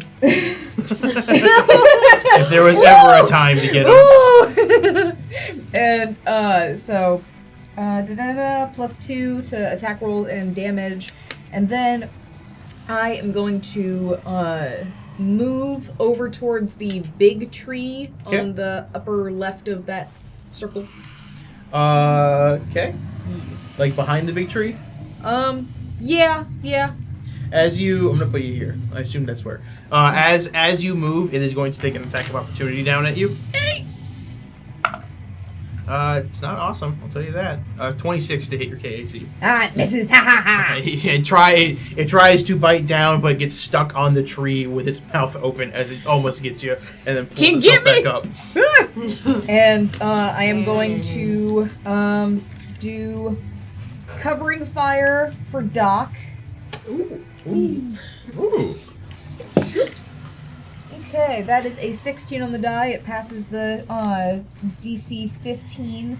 So you get a +2 circumstance bonus to AC in the for the next attack in line of effect. So the next time you're attacked. Chip, that's your turn. So you were told to not, like you were told to like not mess with this spell that's happening at all, like this ritual. So right now she's not here, so you can take like a standard action. I can't. You can take your standard and move action at the moment, but you just cannot move. So, okay, run that back one more time. You have your standard and move action. So if you have things that cost your move action to do, you can still use that. You just cannot physically move. So shooting my gun and things like that for sure won't mess with it? For now, yes. Okay. Chip, I don't want to turn around. Please don't tell me there's a giant worm behind us. Oh, Aster, I have bad news. This is horrible. It is actually the biggest worm that I have ever seen. Is that Bessie? No, that's the spider. It's the Don't panic. Don't panic right now. Okay. I'm going to tell you more about it. Identify it. This is a massive worm. This is like an evolution of the desert moon worms. It is a Surnock, is what it's called. It's what? A Surnock, Surnoch. It has a acid jet ability that it can shoot acid out of its mouth in a direct line. It also has spines that do acid damage if you are ever grappled by it. Okay. It's also got a bite attack and is huge and known to burrow. Known to burrow? Yes. Huh. Okay. I love it. What? I might have to do a little sidestep to get out of the acid line. Wild. Well, Aster, it doesn't look good. Well, at least you're honest with me. Anything else? Yeah, I should do something. Oh, that thing's real scary. I'm gonna shoot it. I'm going to shoot it with my Spark of Ingenuity. So Okay. ideally applying 2 inhibitors. Okay. Here we go. And don't forget the +2 from Get 'em. Thank you to Link. Link. Link from the beginning of the stream. Definitely going to cash that in. Chip kind of goes to shoot kind of awkwardly, one hand still trying to hold the dim gem well above his head and out of the waves. Aster, can you sort of scooch over? Just let me get by you Okay, real quick. so this way. I'm gonna try and shoot again. I'm rolling booty cheeks. It's Brag. Not booty It's cheeks. real bad. Okay, was it it was the advanced Get 'em? Yes, Yeah, I'll- improved Get 'em. So 2 +2, +2. yep. That's a 24 is the best I can get here. 24 KAC will hit. Woo! Woo! Really? Yep. It is Big thing, it trying is to hit us. giant. It's a large worm. 5 on the die. Let's go! Okay then. Oh, okay. I was fully prepared for that to be the end of my turn. So he will first get a -2 to his AC, and that will last 10 rounds. And then I'm going to need a fort save. A fort save. Yeah. Fort. I'll No, roll your it's not initial fine. damage. 44. A 30. Flat 30. That's very high, so forget about it. Forget about it. Forget about it. It's you'll be taking half of the non-lethal damage that would go with that inhibitor. Okay. That I keep picking, but it never goes out. That's so crazy. That's so crazy of me. All right, so that's gonna be 6 and then 5, so that's 11 plus 11. And then plus 26 damage. 26 damage. Mm-hmm. You fire into this. The inhibitor does not seem to do much to it as it writhes around with its syringe just sticking out of its side. But it's still pretty. It's looking like it's definitely looking more at you than anyone else now. Oh, Aster. That usually works better. Actually, I think he might be coming over here. Aster, that's your turn. Aster. I don't want to turn around. I don't want to turn around. Aster, please. So am I allowed to? No, you are also not allowed to move. Okay. I still have a hand on Chip. I'm gonna use my other hand, draw my solar weapon, ignite it, and then as a move action, I am going to use my first attunement point to activate Plasma Sheath. So that sword ignites in its golden beauty and then immediately catches on fire. I'm like, okay, Chip, maybe this will ward it off. And then I'm going to take the... What's happening? I'm going to take the total defense action to add a +4 to my AC. Okay, sweet. You do that. You ignite into flames, and you feel there's a more security and safe around you. Anything else? Boiling the That's water. it. As that happens, in the distance, you hear... No, he can't be here right now. And as you hear that from atop the little hill at the edge of this oasis, you're, oh, hey, fellas, you in the middle of something? Kinda. Okay, well, I might have some tools that can help you. I have this new instant transmission ability I got. You go hand this to everybody. As he says that, you feel a full menu enter your mind as you see every item that he currently has for sale. This thing is thick. What are you? Every item he has available for sale enters your mind. Gloves. And he, as you say, what are you? He goes, I'm Squirt. What do you mean? We've met. Well, I didn't say who are you. I said what are you? I'm Squirt. What do you mean? Listen, I'm grateful. I'm bewildered. Currently for sale, he has, so the audience knows, he has a spell gem at 3rd level that has the spell Explosive Blast in it, a glove of storing, a robe of communalism, a blender fist, a displacer cloak, teleportation puck, an endurance module hybrid, Abalonian drone box, a scope of revealing, a temporal crystal, incense of open thoughts, a force field black, and a serum of rejuvenation Mark III, as well as, finally, Serum of Rejuvenation Mark II, Serum of Healing Mark III and II, a Photon Lesser, and a Frag Grenade. That is his current shop up. Thalia, it is your turn at the moment. Okay, well, we'll think about this in a little bit. As Valia's run over to where she is now, she had quickly turned around and in doing so kind of slid in the mud a little bit and lost her footing and missed her shot. But in doing so, she attempted to very coolly get down on a knee to kind of steady herself with a rifle and is going to take aim and try to shoot the worm. I'm going to do I'm going to aim. Legally, I have to say that. Legally, you have to say aim. My perception check is a 35 for my sniper attack. You see it. Okay. It is flat-footed. All of its foot. Okay. All of its supposed feet. All right. Attack roll is a 33. A 33 will hit. Yay. And that's 44 points of damage. 44 points of damage is not nothing. You shoot into it. What type of damage is this? Just piercing.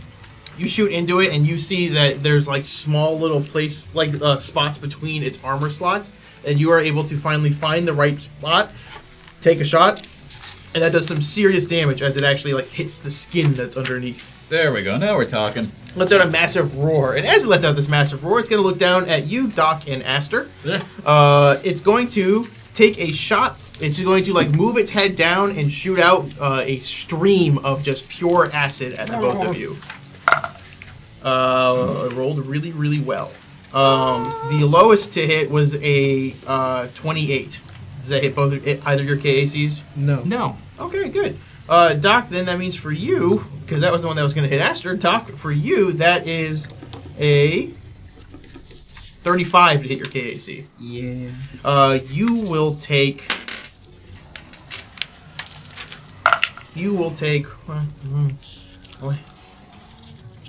21 acid damage as you feel this this stream of acid just completely coat you. Just kind of tanking it all for Aster. I'm still not turning around. Are you okay? It sounds gross over there. Don't you dare look over here. I won't. Also, Doc, as it does this, it's going to start moving a little bit and try. You see it swirling and coiling around you. Cool. Go ahead. That hits with a 30. A 30 will hit. Get punched. And with improved get 'em, you too can do 40 damage to a worm. Ooh. You do a big punch on the worm and you see it recoil a bit. And as it curls around you, does a 33 beat your KAC? My KAC or my combat maneuver defense? It'd be KAC. Yeah. This, he then completely entwines you. This is like a little separate thing he has that he completely entwines you and wraps around. You are completely grappled. Doc, at the beginning of your turn, you will take immediately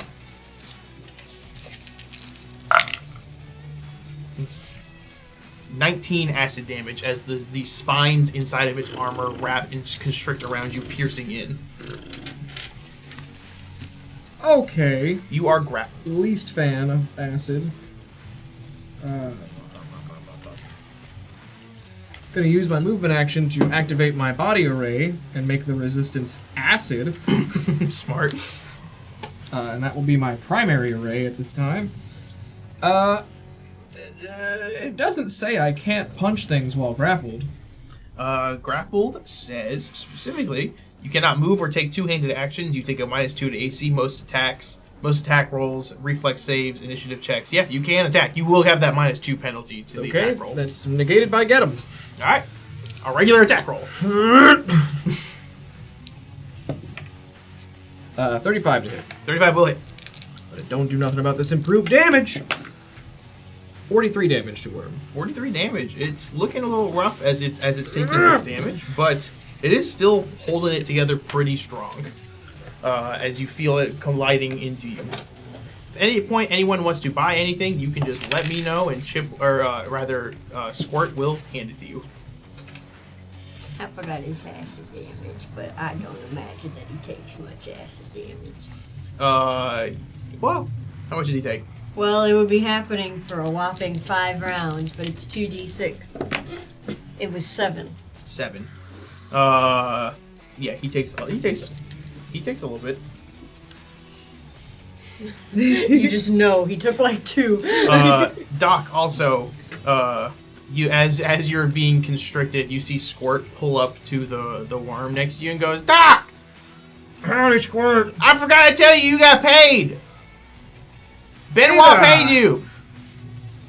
And you see him hold up a little cred stick. He goes, "He asked me to give it to you. He paid me to give it to you." As he throws it up at you, because sometimes GMs forget to do things. What do you Uh, want me to is this from the catch bank? with?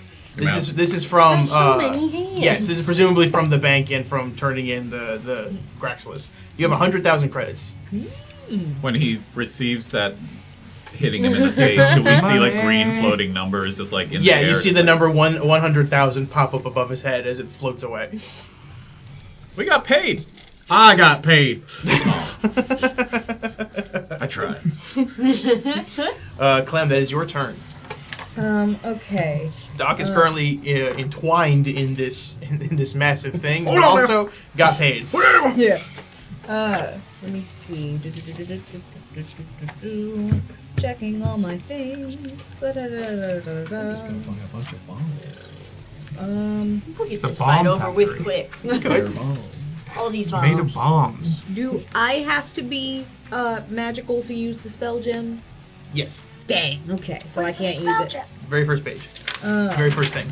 The explosive I blast. thought that was a portent. Oh, I have to be magical to use. Yes, so. if it's a spell gem or if it is the crystal at the last page, the crystal specifically, I'll let you know right now. The photon lesser, that is for Solarian specifically. You can see it says proficiency I did see Solarian. that. Sington. And then anything that says in classes like Precog, Technomancer, or Witch Warper, you have to be a spellcaster to use it. Okay. So for Chip, that first one might be For my gun. Yes, My he's got magic gun. the thaumaturge trigger. Hey, But Squirt, could I owe you money? we can talk. You seem to be in a bit of a pickle, so we can talk about it later. But yeah, so you can go in debt, absolutely. I'll take a frag grenade. Okay, how many? Just the one Are there grenades? on the last page. that's an expensive grenade. Yes. An extremely expensive grenade. Yeah, but do you see the damage? Yeah. All right, he goes, yeah, absolutely. He throws you the frag grenade. So I am going to I'm gonna huck that grenade at the worm in such a way that Doc will not be hurt. Okay. Range I- of grenade 20 feet. Yeah. So I could do it to the side of the worm. You could do it there. That'd be 5, 10, 15. You have to move up to get to it. But Okay. you can. I'll do that. I'll do yes. that. If you move like right here, then you can get within 20 feet. Yeah. And thrown attack. I don't think you have to be within 20 feet. Is it? Oh yeah, The 20 range feet is the the- explosion radius. Oh, right. Yeah. So No, the explosion radius is 15 feet.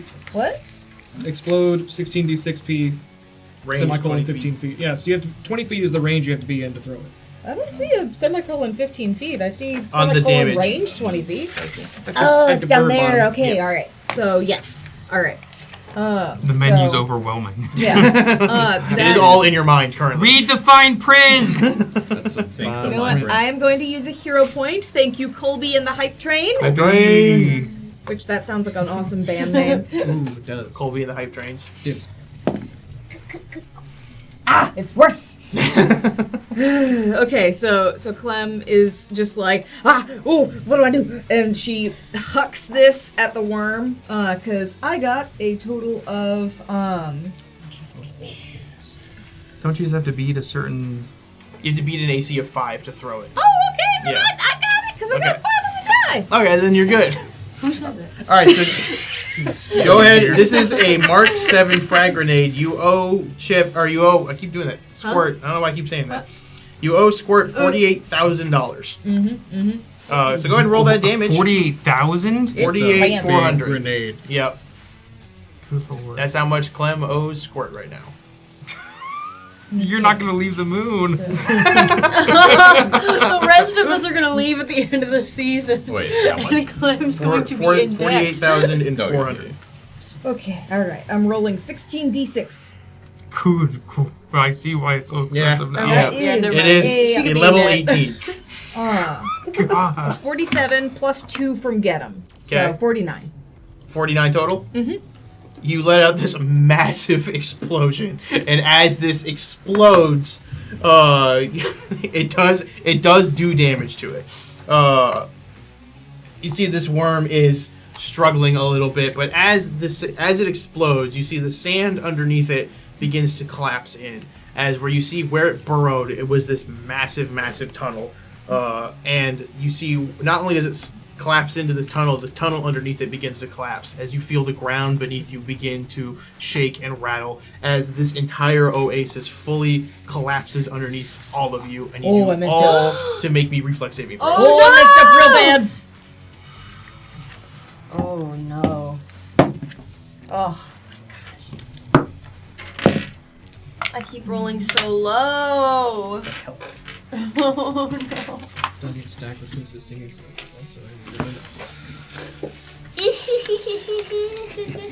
I'm in danger. Maybe big guy is not your friend anymore. What did everybody get? 25 total. 25 total. 26. 26. 21. 21. 22. And that's with my -2. Okay. 13. 13. You all... Yeah, what'd you get, Doc? 22. What'd you get, you said? 26. You passed. So Yay. you take nothing as you're able to kind of like fall in the proper spots. Everyone else, you take 20 bludgeoning damage as you fall and collapse into what looks like this massive ravine. But as the sand is getting parted, like as the sand is coming out of your eyes as you're rubbing them and looking around, you notice that you're at the edge of a ravine, but you seem to be in what looks like some old building.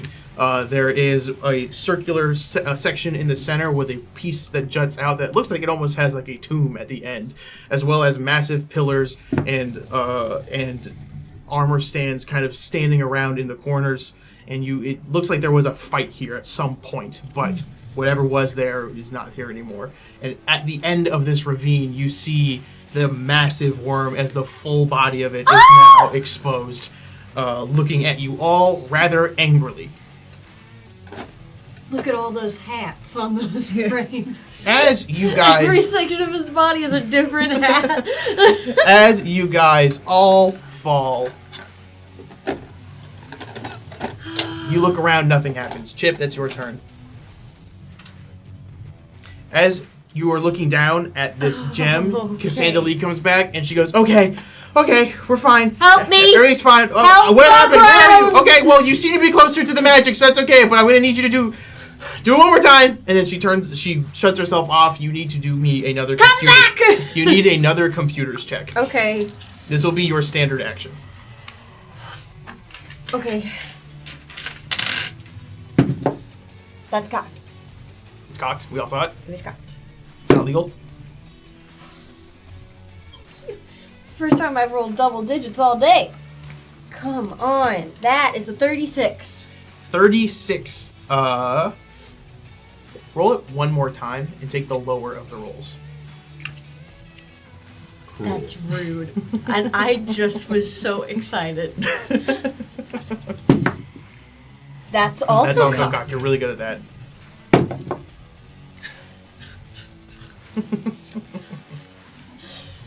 Oh no. Well, that's a 4 on the die Okay. compared to my previous 16. So it's a 24. Okay, 24. Give you a move action if you want to do anything with your move action. Try it again. Well, it's a move action. Yeah, it takes your standard action to do it. I will,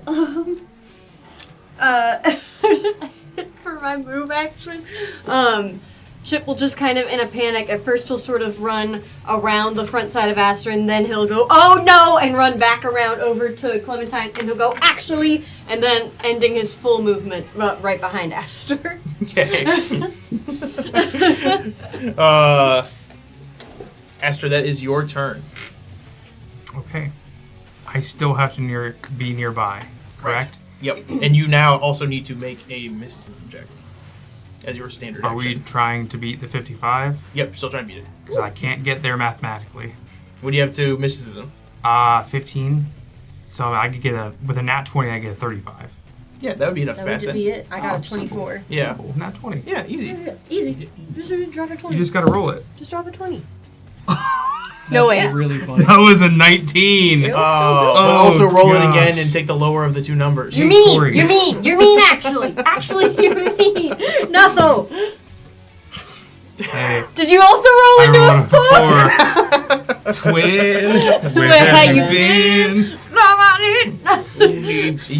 That's a 19 total. You both feel this overwhelming sense over you. Like this is like extreme unluck. You're normally able to kind of fairly easily tap into that like otherworldly part, but you similar to last night how you just kind of weren't able to quite click into there. This is like that on like 100.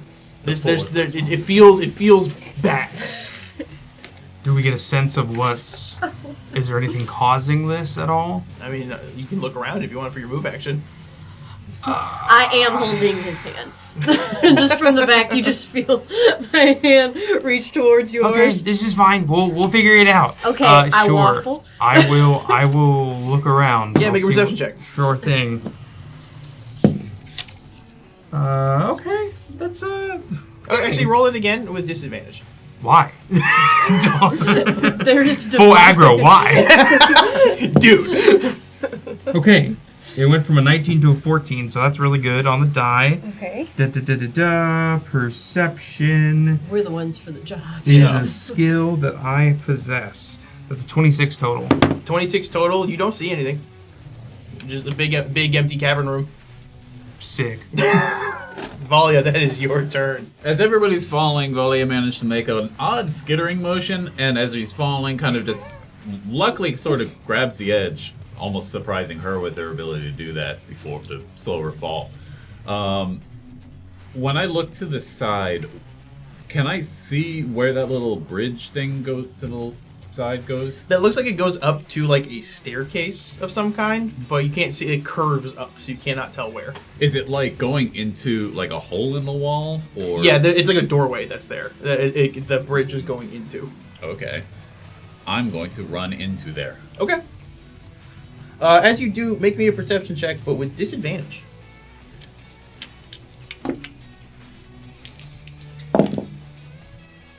That's a 9 plus 25 for the 34. With a 34, as you run up, as you get to the edge of this bridge, you see what looks like a little gremlin thing. And it looks kind of like a dog, kind of like a gremlin, and it's just standing looking at you scared for a moment, and then it pulls out a little dagger. How small is it compared to me? It is like clam sized. Haunted. Okay, I'm still gonna run into the cave. Okay. I basically just want to get like behind the wall so that I'm out of immediate line of fire from Okay. the worms. Alright. You run on in there. Is You're there... gonna get mugged in the middle of a different combat. That was your move action. You still have your standard action. Can I lean out and just kind of fire my pistol? Yeah. Okay. Yeah, I'll give you cover for this as well. I am going to fire. And when you do that, make it with disadvantage. Oh, what a surprise! Yeah. Do I trust this? We'll try it. You guys gonna buy anything, by the way? Seen anything on there you want? I would have. I forgot. I was stressed You out. can yell it right now if you want. Like, I was if- gonna buy something. you can it's free action to talk, so you can yell at Squirt Is to it give free action to purchase? him. Yeah. That's a whole 19. A whole 19 to hit total? Yep. Will not hit. The only thing I want can wait till after combat. Okay. Valia, you take a fire out, you shoot out there, but you don't know what part of the worm to properly hit anymore, as its entire writhing body is just moving around rapidly. And as you fire, it seems to just kind of hit off of a scale and then go. Doc, you are still in there. That is the worm's turn. The worm is going to constrict on you, Doc. That's my professional opinion. That is The doctor. the 36 to hit. Yep. That's crazy. That's crazy. Did he, to do that. crazy, hear me out. What if he made that with disadvantage? No. Worm will like disadvantage. Worm. Oops. That was there. That is 21 acid damage as it constricts onto you. I'm gonna use my reaction to just make this 0 damage. Okay. And then it's going to also bite at you. That is a 35. Yeah. That's crazy, actually. Let me find my proper dice that I lost. You don't have to. I will. It's my right as an American. That is We're in space. American. We're in space. that is 21 piercing damage as it bites down and gnaws into you. Doc, that is your turn. I hate it. 10 damage. 10 damage. He's sizzling. So I'm gonna What swing about? on him twice, but I think I'm gonna make, for a goof, I think I'm gonna make these with disadvantage. Yeah, you should actually Okay, make this. yeah, that hey, sounds like a hey really- man, jokes left the room. Make it with disadvantage. Oh no. Couldn't have let him own it. It isn't. This is my fight. Oh! The two.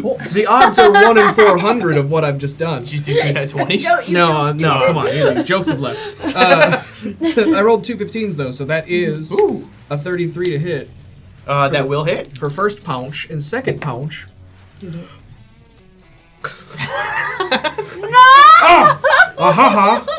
How does a hero point work with advantage, disadvantage? You know, I never thought about it. And I Reroll the showed whole it. thing? Yeah, reroll the whole thing. Okay, Colby, your trains are the most hype. that was a 1 and a 20. Yeah. Wow. You got both That ends has of the to be spectrum. said. Get in your house. You Oh, live over there. Skating. Okay. Does a 28 hits as well? Yes. 28 will hit, yes. Let's go. Excellent. Let's go. Excellent.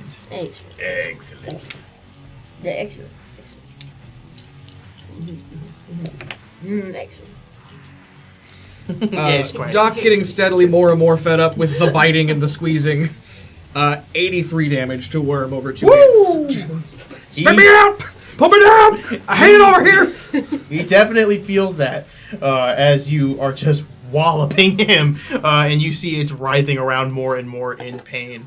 Valia, that little dog thing next to you, you see it try to start moving behind the shadows as it's going to attempt to hide. Okay. Are you trying to perceive it at all while it's doing this, or are you just kind of ignoring it? I think I'm like sort of just kind of listening to it, like half perceiving it, like Okay. really not putting much care to it, because I think even if it tries to like stab me, I'll just like kind of kick it. Like, Okay, what's your perception modifier? It's like plus 25. Okay, it sneaks away. You see it just fade into the shadows as it is gone now. Okay. Clem, that's your turn. Pet that dog. Can I pet that dog? I'm gonna call out to Squirt again. I'm gonna be like, I'm about to get in more debt, but it's important. So I want to get 2 robes of communalism and throw them at Chip and Aster so that they both can get that advantage mechanism. You're gonna need to give me something in return. This is a lot of money you're throwing out. I need some sort of down payment. I take out the credit stick that I have of 29,000 credits and I yeet it over to him. Take it! All right, that's fine for now. You took the cloaks of which one? Robes of communalism. Yeah, 2 of them and tossed them at Chip and Aster.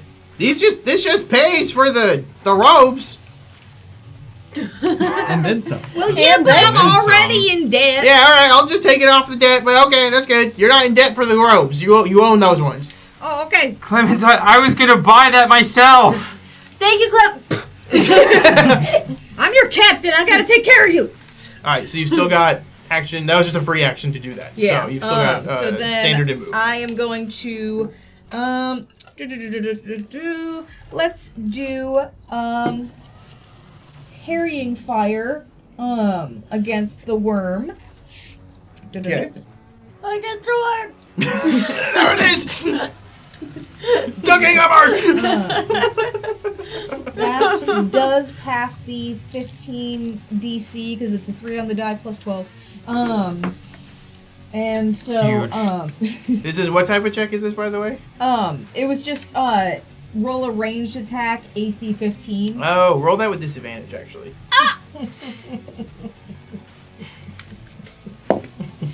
No! We have Wait, +2. wait. Wait, I thought No, that I rolled a 3 on the die the first time, and that came out to be a 15 total. This is a 16 total. It's a Why'd you 15 say total. no when you rolled a higher? Because I forgot what number I rolled! I forgot where I am. Who am I? Whose hands are these? All right, so 16 total or 15 total for what? For, it's a AC 15 ranged attack to do harrying fire. So the next ally to attack the worm gets a +2 circumstance bonus. All right, meets it. Clem, that's your turn. Yep. And then nothing happens. Chip, that's your turn. Can I have it? Yes, you can Okay. have your turn again. You see, Cassandalee is gone. You still can. You still, from what you can kind of tell, you should not really move. You feel that energy that was in the oasis still around you. Okay. But you do have all of your actions available once again. All right. Still holding on to Aster's hand. I'll kind of crane my neck over his shoulder, looking towards wherever I believe Squirt to be. The sky. He's up above. He does not jump down the hole with you guys. Can I make a purchase? Yes. The gem. Which one? The what? Spell gem. Yes. All right. And you look in your hand and it's there. Excellent. All right. And is the level of the spell 3rd or Yes. 8th? Okay, I couldn't tell which It's the level. item is level 8, but the spell is 3rd level. Okay, good. I'll just need to know that for calculating the DC. Because I'll shoot it. I'll shoot it soon. As I will spend a full action loading this spell gem into my gun. As soon as it appears in my hand, I kind of look now. Wait, hold on. No, this is holding Aster's hand. I've got 2 gems in here. I'll be like, oh, hold on 1 second. I'm going to stick Cassandalee under my pit real quick. And then I'm going to let go of Aster as I fiddle with it and try to bump it into my arm gun. And then at the end of my turn, I'll pull her back out and I'll kind of like wipe it off. Not like I sweat, but it's okay. It just seems polite. It's the thought And then I that will grab Aster's hand once more. Okay. Prepared for my next turn. Aster, that is your turn. I am gonna buy 2 teleportation pucks from Squirt. Okay. You have the money? Yes. Okay. Not a lot left, but I got it. He goes, okay, here you go. And he throws the pucks down at you. Thank you, Mr. Squirt. Absolutely.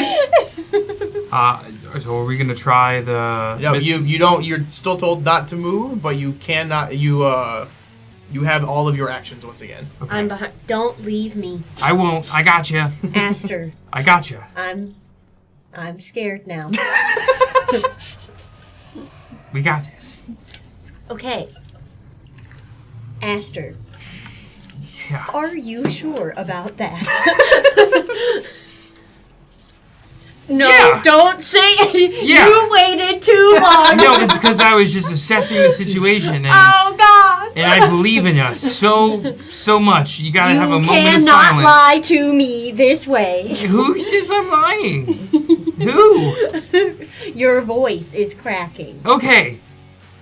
Okay. Don't. It's not working. There's a lot going on. How many rounds of combat has it been? This will be third. Third. Yes. Okay. And you used a thing. So I have 2 yourself team AC. points. Yes. Oh gosh. Chip, the best thing we could do right now is just wait for Cassandalee to come back, and then we really have to focus and do our stuff, okay? Okay. I am going to Do our stuff. Yeah. Listen, we can go over official titles later, God stuff, okay? I'm just going to standard action, total defense. Yeah. And I'm just gonna block off Chip as much as possible, holding the hand, being like, I got you. Don't worry about it. Okay. That's my entire turn. All right. Valia, that's your turn again. That little dog left. Okay. Toto. I'm probably gonna buy stuff later. He's gone now. Can I just quickly glance around behind me and kind of see where I am? Look at the staircase, you mean? Yeah, like just whatever room. Can I get to see just around? So looking around this room, you see that there are 2 massive statues. There were some armor stands that were there, as if there were armor, but a lot of them have gone. The ones that are there are rusted now. Where you're standing directly behind you is a staircase that's leading up, but you do not know where, as it's curving up. There is definitely what looks like a tomb or a sarcophagus at the end of this ledge that the snake, or the worm rather, is like kind of wrapping itself around. You see Doc inside of the worm being squeezed and thrown around rapidly. And that's the most you see. The worm seems to go down deep and deep and deep into a ravine that you cannot see the bottom of. I mean, I can't see anything behind me, right? No, there's nothing there. Oh, okay. All right then. Do I still have my full action from looking around? Yeah. That's just you could turn your head as a free action. In that case, I'm going to set up my rifle again and try to shoot the worm. Okay. So Shoot I'm going to that aim worm. at it and do my Do that with perception disadvantage, check. Okay. Perception check. First one is a 42. Yeah, it still sees it. Second one is a 43, so 42. 42 still sees it. I see it. It's flat-footed. Okay. All right, and I'm guessing the attack roll is Yep. Sure is. 33 and 23. 23 Flat-footed. will not. Oh, with flat-footed will hit. Hooray! You almost pulled a Brett. Looking down. Stop! It's too accurate. It's too good. 43. 43 damage. You shoot at this worm. It notices that damage and is recoiling around a bit, but it is still breathing. That is its turn now. Oh boy, I wonder what it's gonna do. I wonder.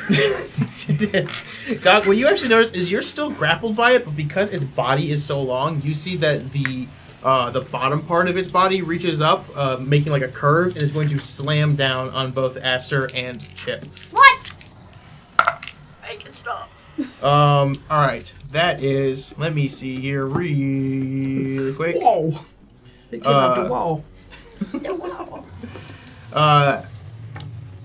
Aster, that's a 33 to hit your KAC. Because of total defense doesn't hit. Very nice. And then Chip, that's like that's a 40 directly to hit your KAC. Most certainly.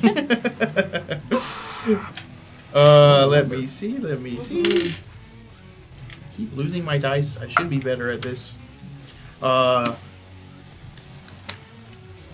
That is a total of 23 bludgeoning damage as it slams down onto you and hits you kind of on the back. That's the one that I just happened to have my DR set to. Hey, look at that. It was 23?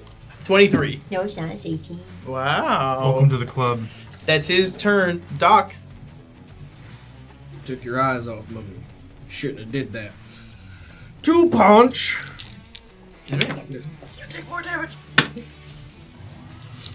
Yeah, no, I heard. Circumstance bonus along with the +2 get 'em bonus. Which will negate my -2.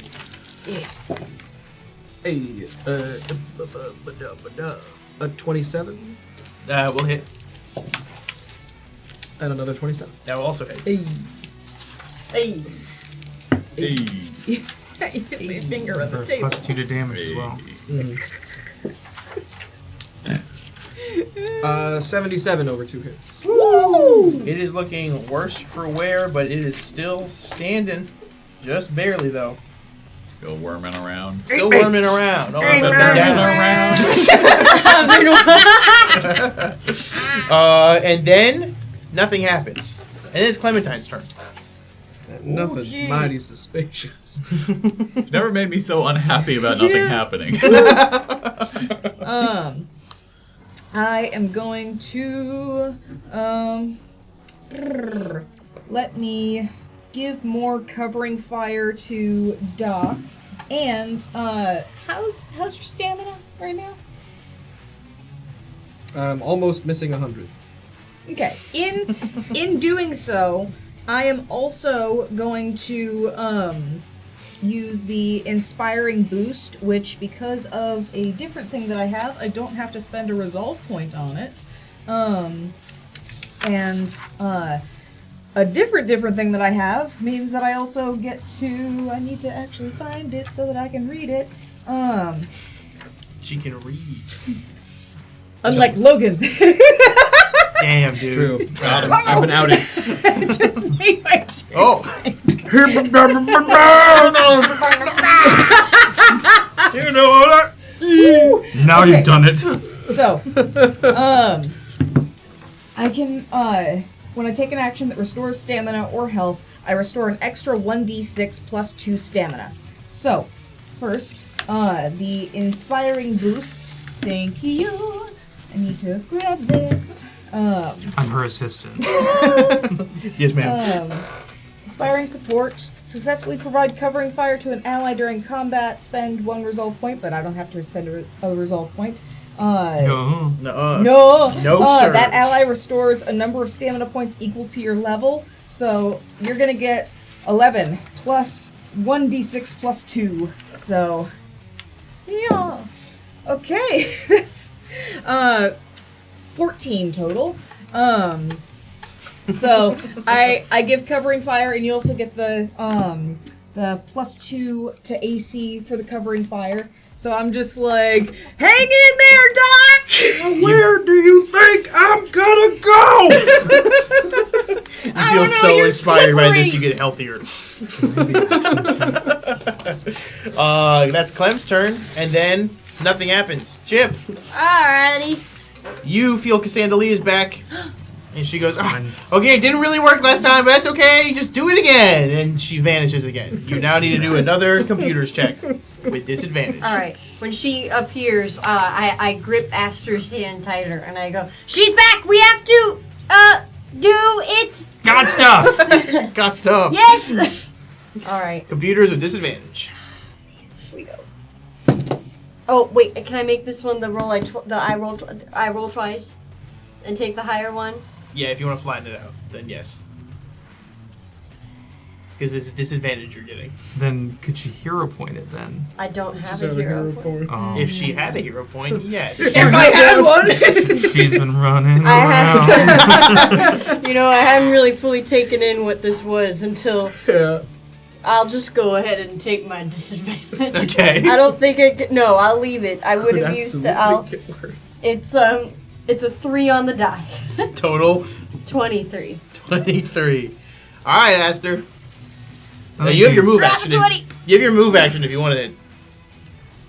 Oh I have wait, to stay you have with the cloak thing, so you can That's so what that. flattened That's what it she- out. yeah. Sorry, Yeah. sorry, that completely just like went right up my brain. There it goes. I read the funny chat things and Aster. Oh man, why don't you use your cloak too? yeah, use your cloak. Do it. Yeah, I'm gonna immediately use the robe of communalism.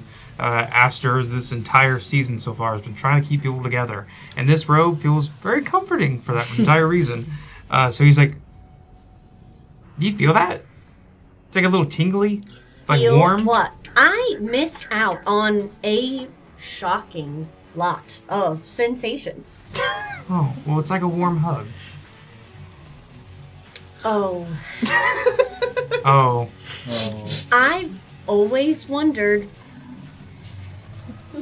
I'm gonna do the God I'm gonna do this God stuff.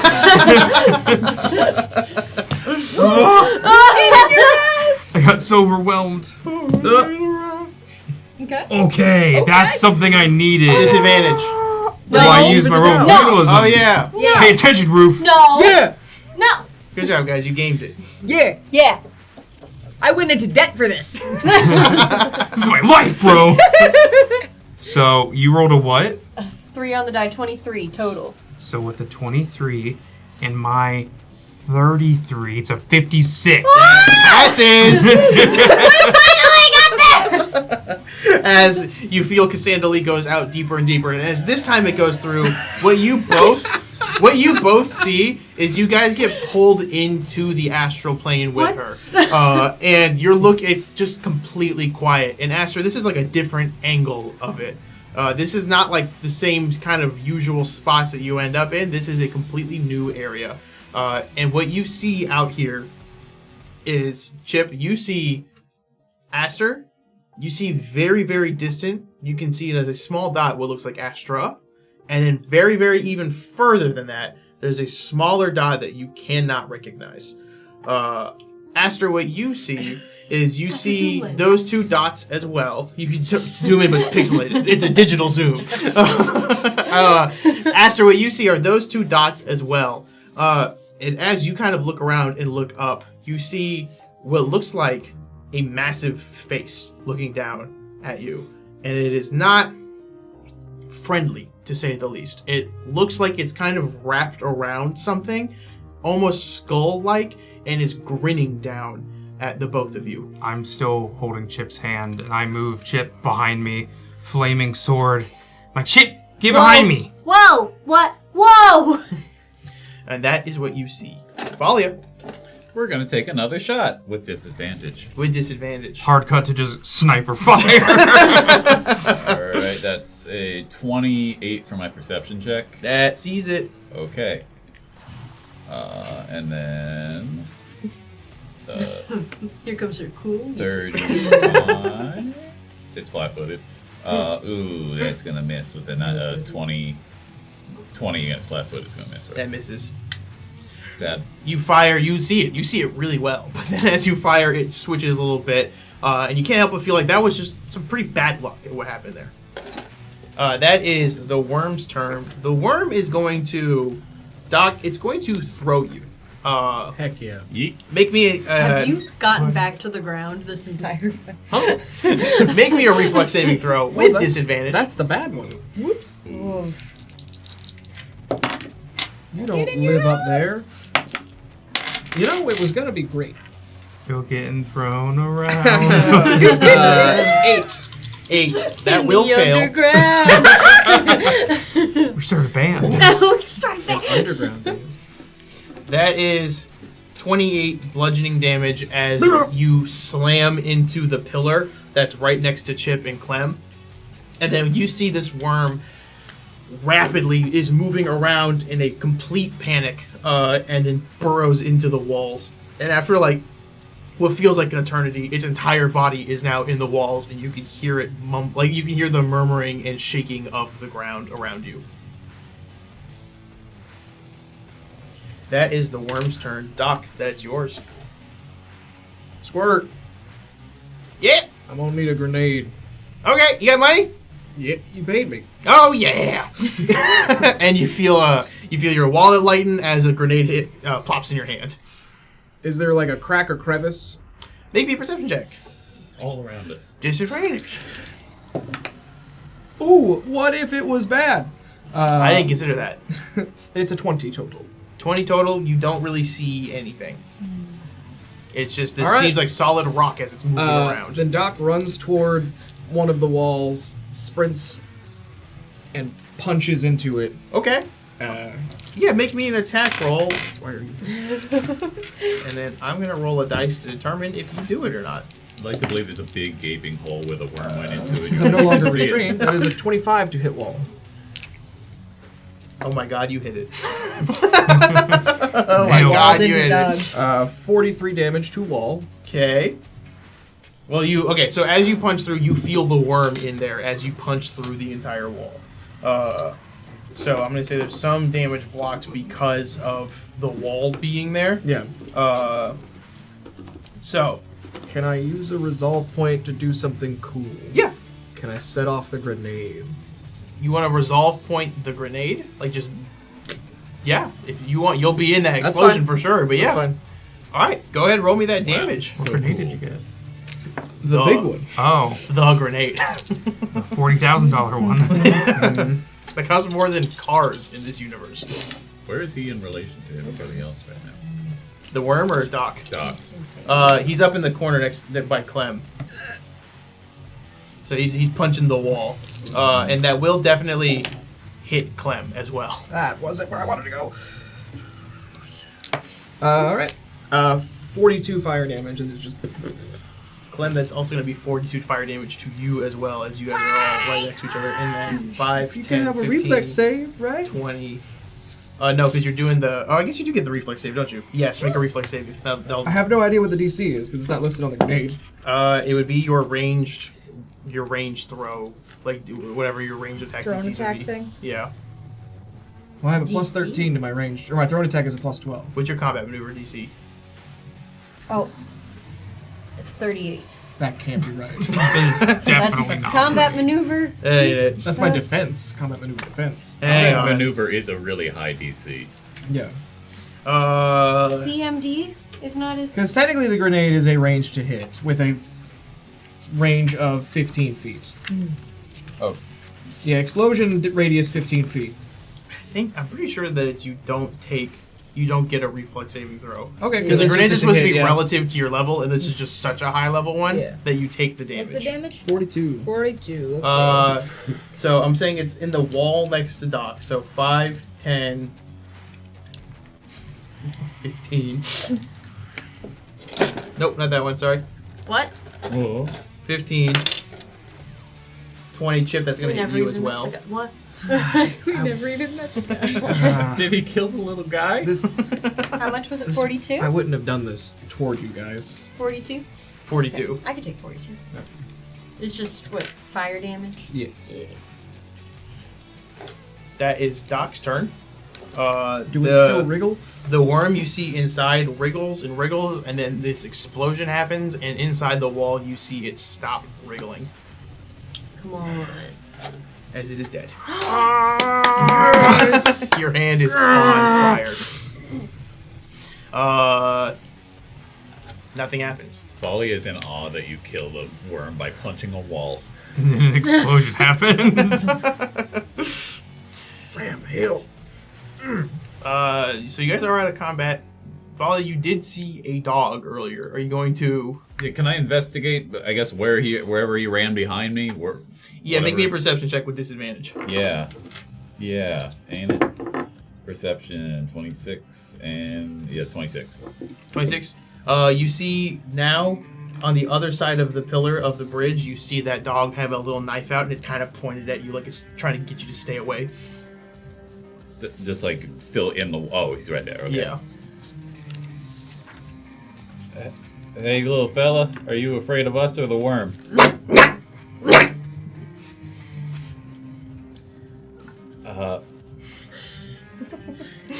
I can see it, right? If Valia points it out, yes. Okay. Otherwise, You no. probably just hear Valia is like talking at something and being like, what? Yeah. Is it still just kind of waving it at me? Like, Yeah. okay. And kind of looking past it, you said there's a sarcophagus down at the bottom? Yep. Okay. I think I'm gonna slowly kind of approach it, probably just with my pistol out, and see if it backs up or kind of doubles down. Mommy, what you doing over there?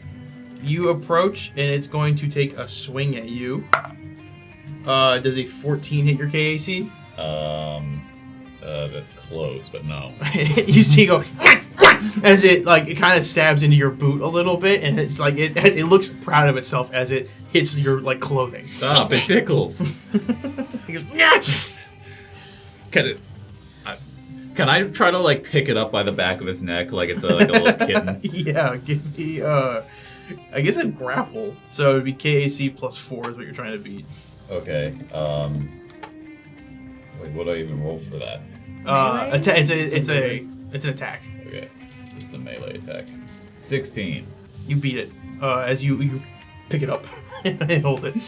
Hey guys, I found a knife wielding thing. What is that? Clem, look. Isn't it kind of cute? You see it throwing its knife around like, Whoa, I don't think it wanted to be picked up. I try to like tickle its belly. it starts stabbing at your finger as you do that. Whoa. You see it pull out a little flash grenade and it tiny for him holding it, and he just pulls the pin and a flashbang goes off. Roll me fortitude with disadvantage. Okay. Anyone looking at it. Can't start it. 14. I 14. think your back is turned to it at the moment. 14. 14. Okay. 17. 17.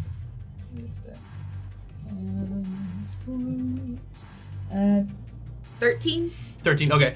You two fail as you're completely blinded. Doc, what you see is like you kind of like close your eyes in the right moment and then look up and you see it drop from Valia's hand and then run over to the sarcophagus and close it inside of it.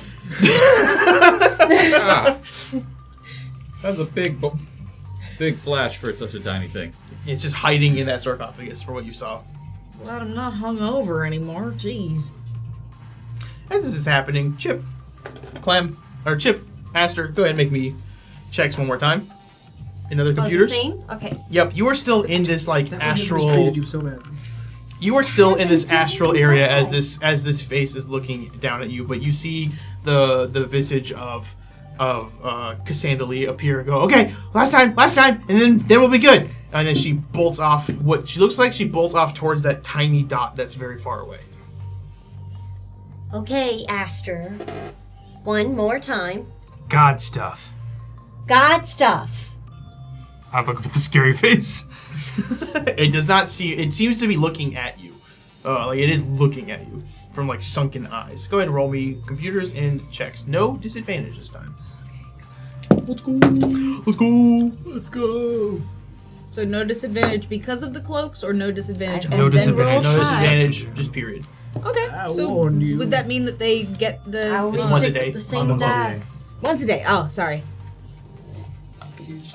What did everybody get? What'd you get, buddy? 23. It's not my day. I thank you to my bestie Nebula. Bestie behavior. Woo! I'm gonna re-roll this. Oh, those are hands clapping. I thought that was like the blue sky butterfly, like flying away. That's worse. Oh worse? Yeah, I had an 11 on the die. Now it's an 8 on the die for a 23. That will not quite pass as Cassandalee is gone, and then you two see this massive face get closer to you two, and you can almost hear a breathing sound. And the closer it gets, it looks like whatever it's pressed against is almost like moving vapors, just swirling and swirling behind it. Aster, it's getting closer. Am I still...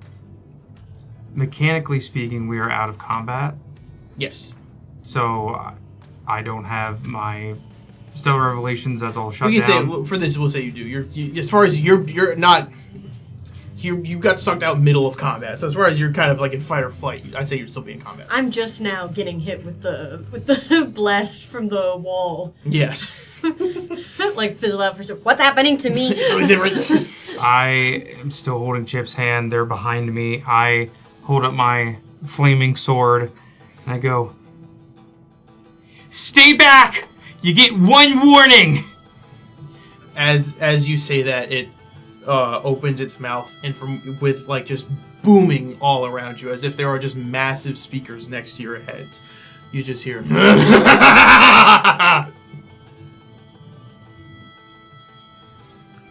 Okay. If Cassandalee comes up once again, she goes, "We're almost there. We just last shot. I think it's the last shot. Then we might be able to find them." Who Okay. is that? Hang on, and then she leaves again. Okay, Aster. Listen, pal. You act right. You've been hurting my friend's feelings all night. You better get it together. Hey, you gotta try talking to the dice again. You gotta try talking to the Oh, dice. no, it worked! It's not Totals. 22 total.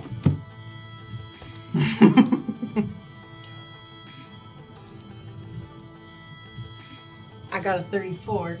Woo! Just passes it. 56 again! As you're looking around, this giant face comes closer and closer to the two of you.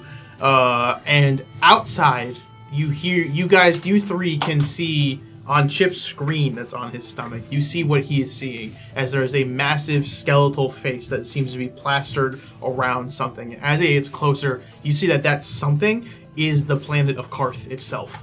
As it looks down at you, and you hear the voice one more time. Just say, "I've seen you now!" As you two find yourself back in the real world. This is a channel he usually watches. It's a weird screensaver. haystacks is that? Chip is like bracing himself against Aster. They've changed movies. So you said we saw like a big face and it's like looking at Karth? It is Karth Oh, it looking is at you. Okay. Oh. Oh. The thing that cares about deals. Oh. Aster's in the middle of charging a supernova in his hands, and then You snap back. yeah. I'm like loading him up with AC with like pedal. You're all right, partner. You're back. You're back. Oh, hey, you got out of the warm. Ha ha.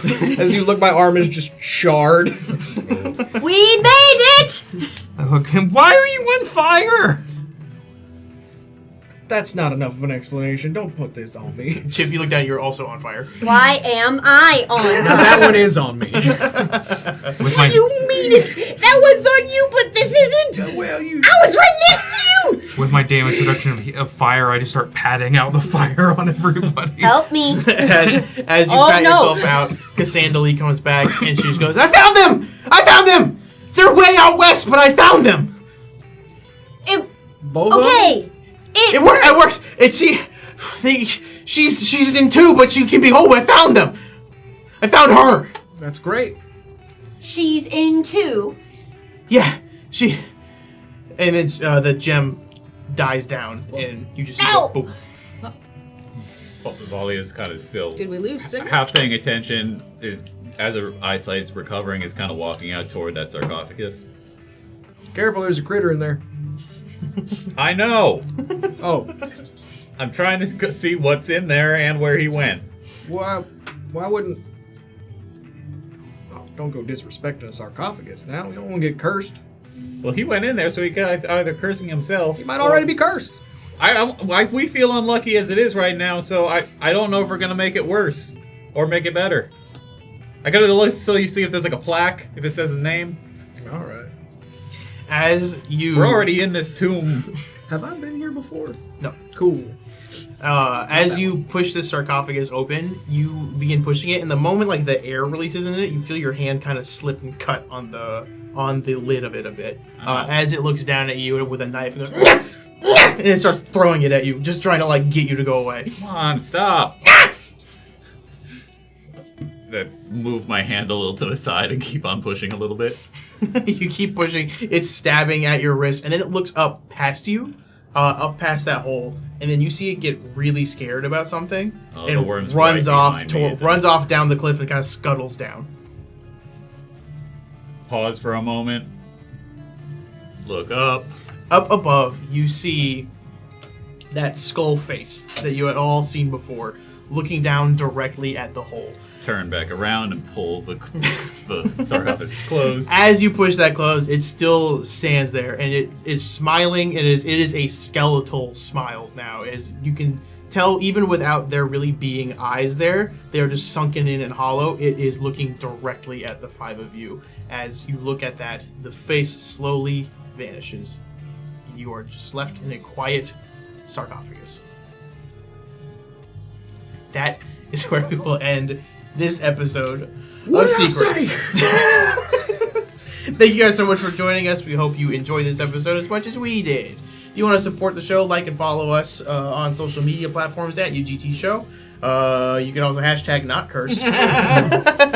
You can also support us directly if you want. Subscribe on our Twitch here. Get you access to some of our fun little emotes we have, like an abacus. We also have a Patreon you can If subscribe you're to. in on that joke, AJ still does not understand No. what we're saying. He just fully doesn't like Which do means any that of we it. should just continue until eventually he reflects and figures it out. I also have no idea what's happening. We simply must quadruple down to Yeah. give abacus. Give abacus. Give Give abacus. Abacus. He'll get there.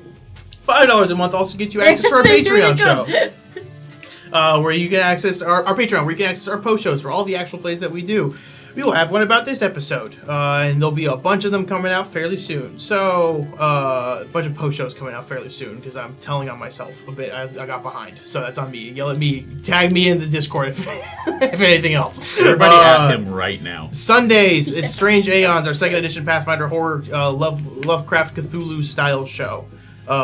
And Tuesdays is our just chatting show. Last night, Soli, AJ, and I just did a bunch of quizzes for a long time. Like 3, it was our longest Tuesday show to date. It was like almost Like 3 a small hours glimpse full. into just maybe a regular weekday night for us. With that, thank you guys so much for joining. We will be back next week with another episode of Secrets, and we will see you all then. Have a good night.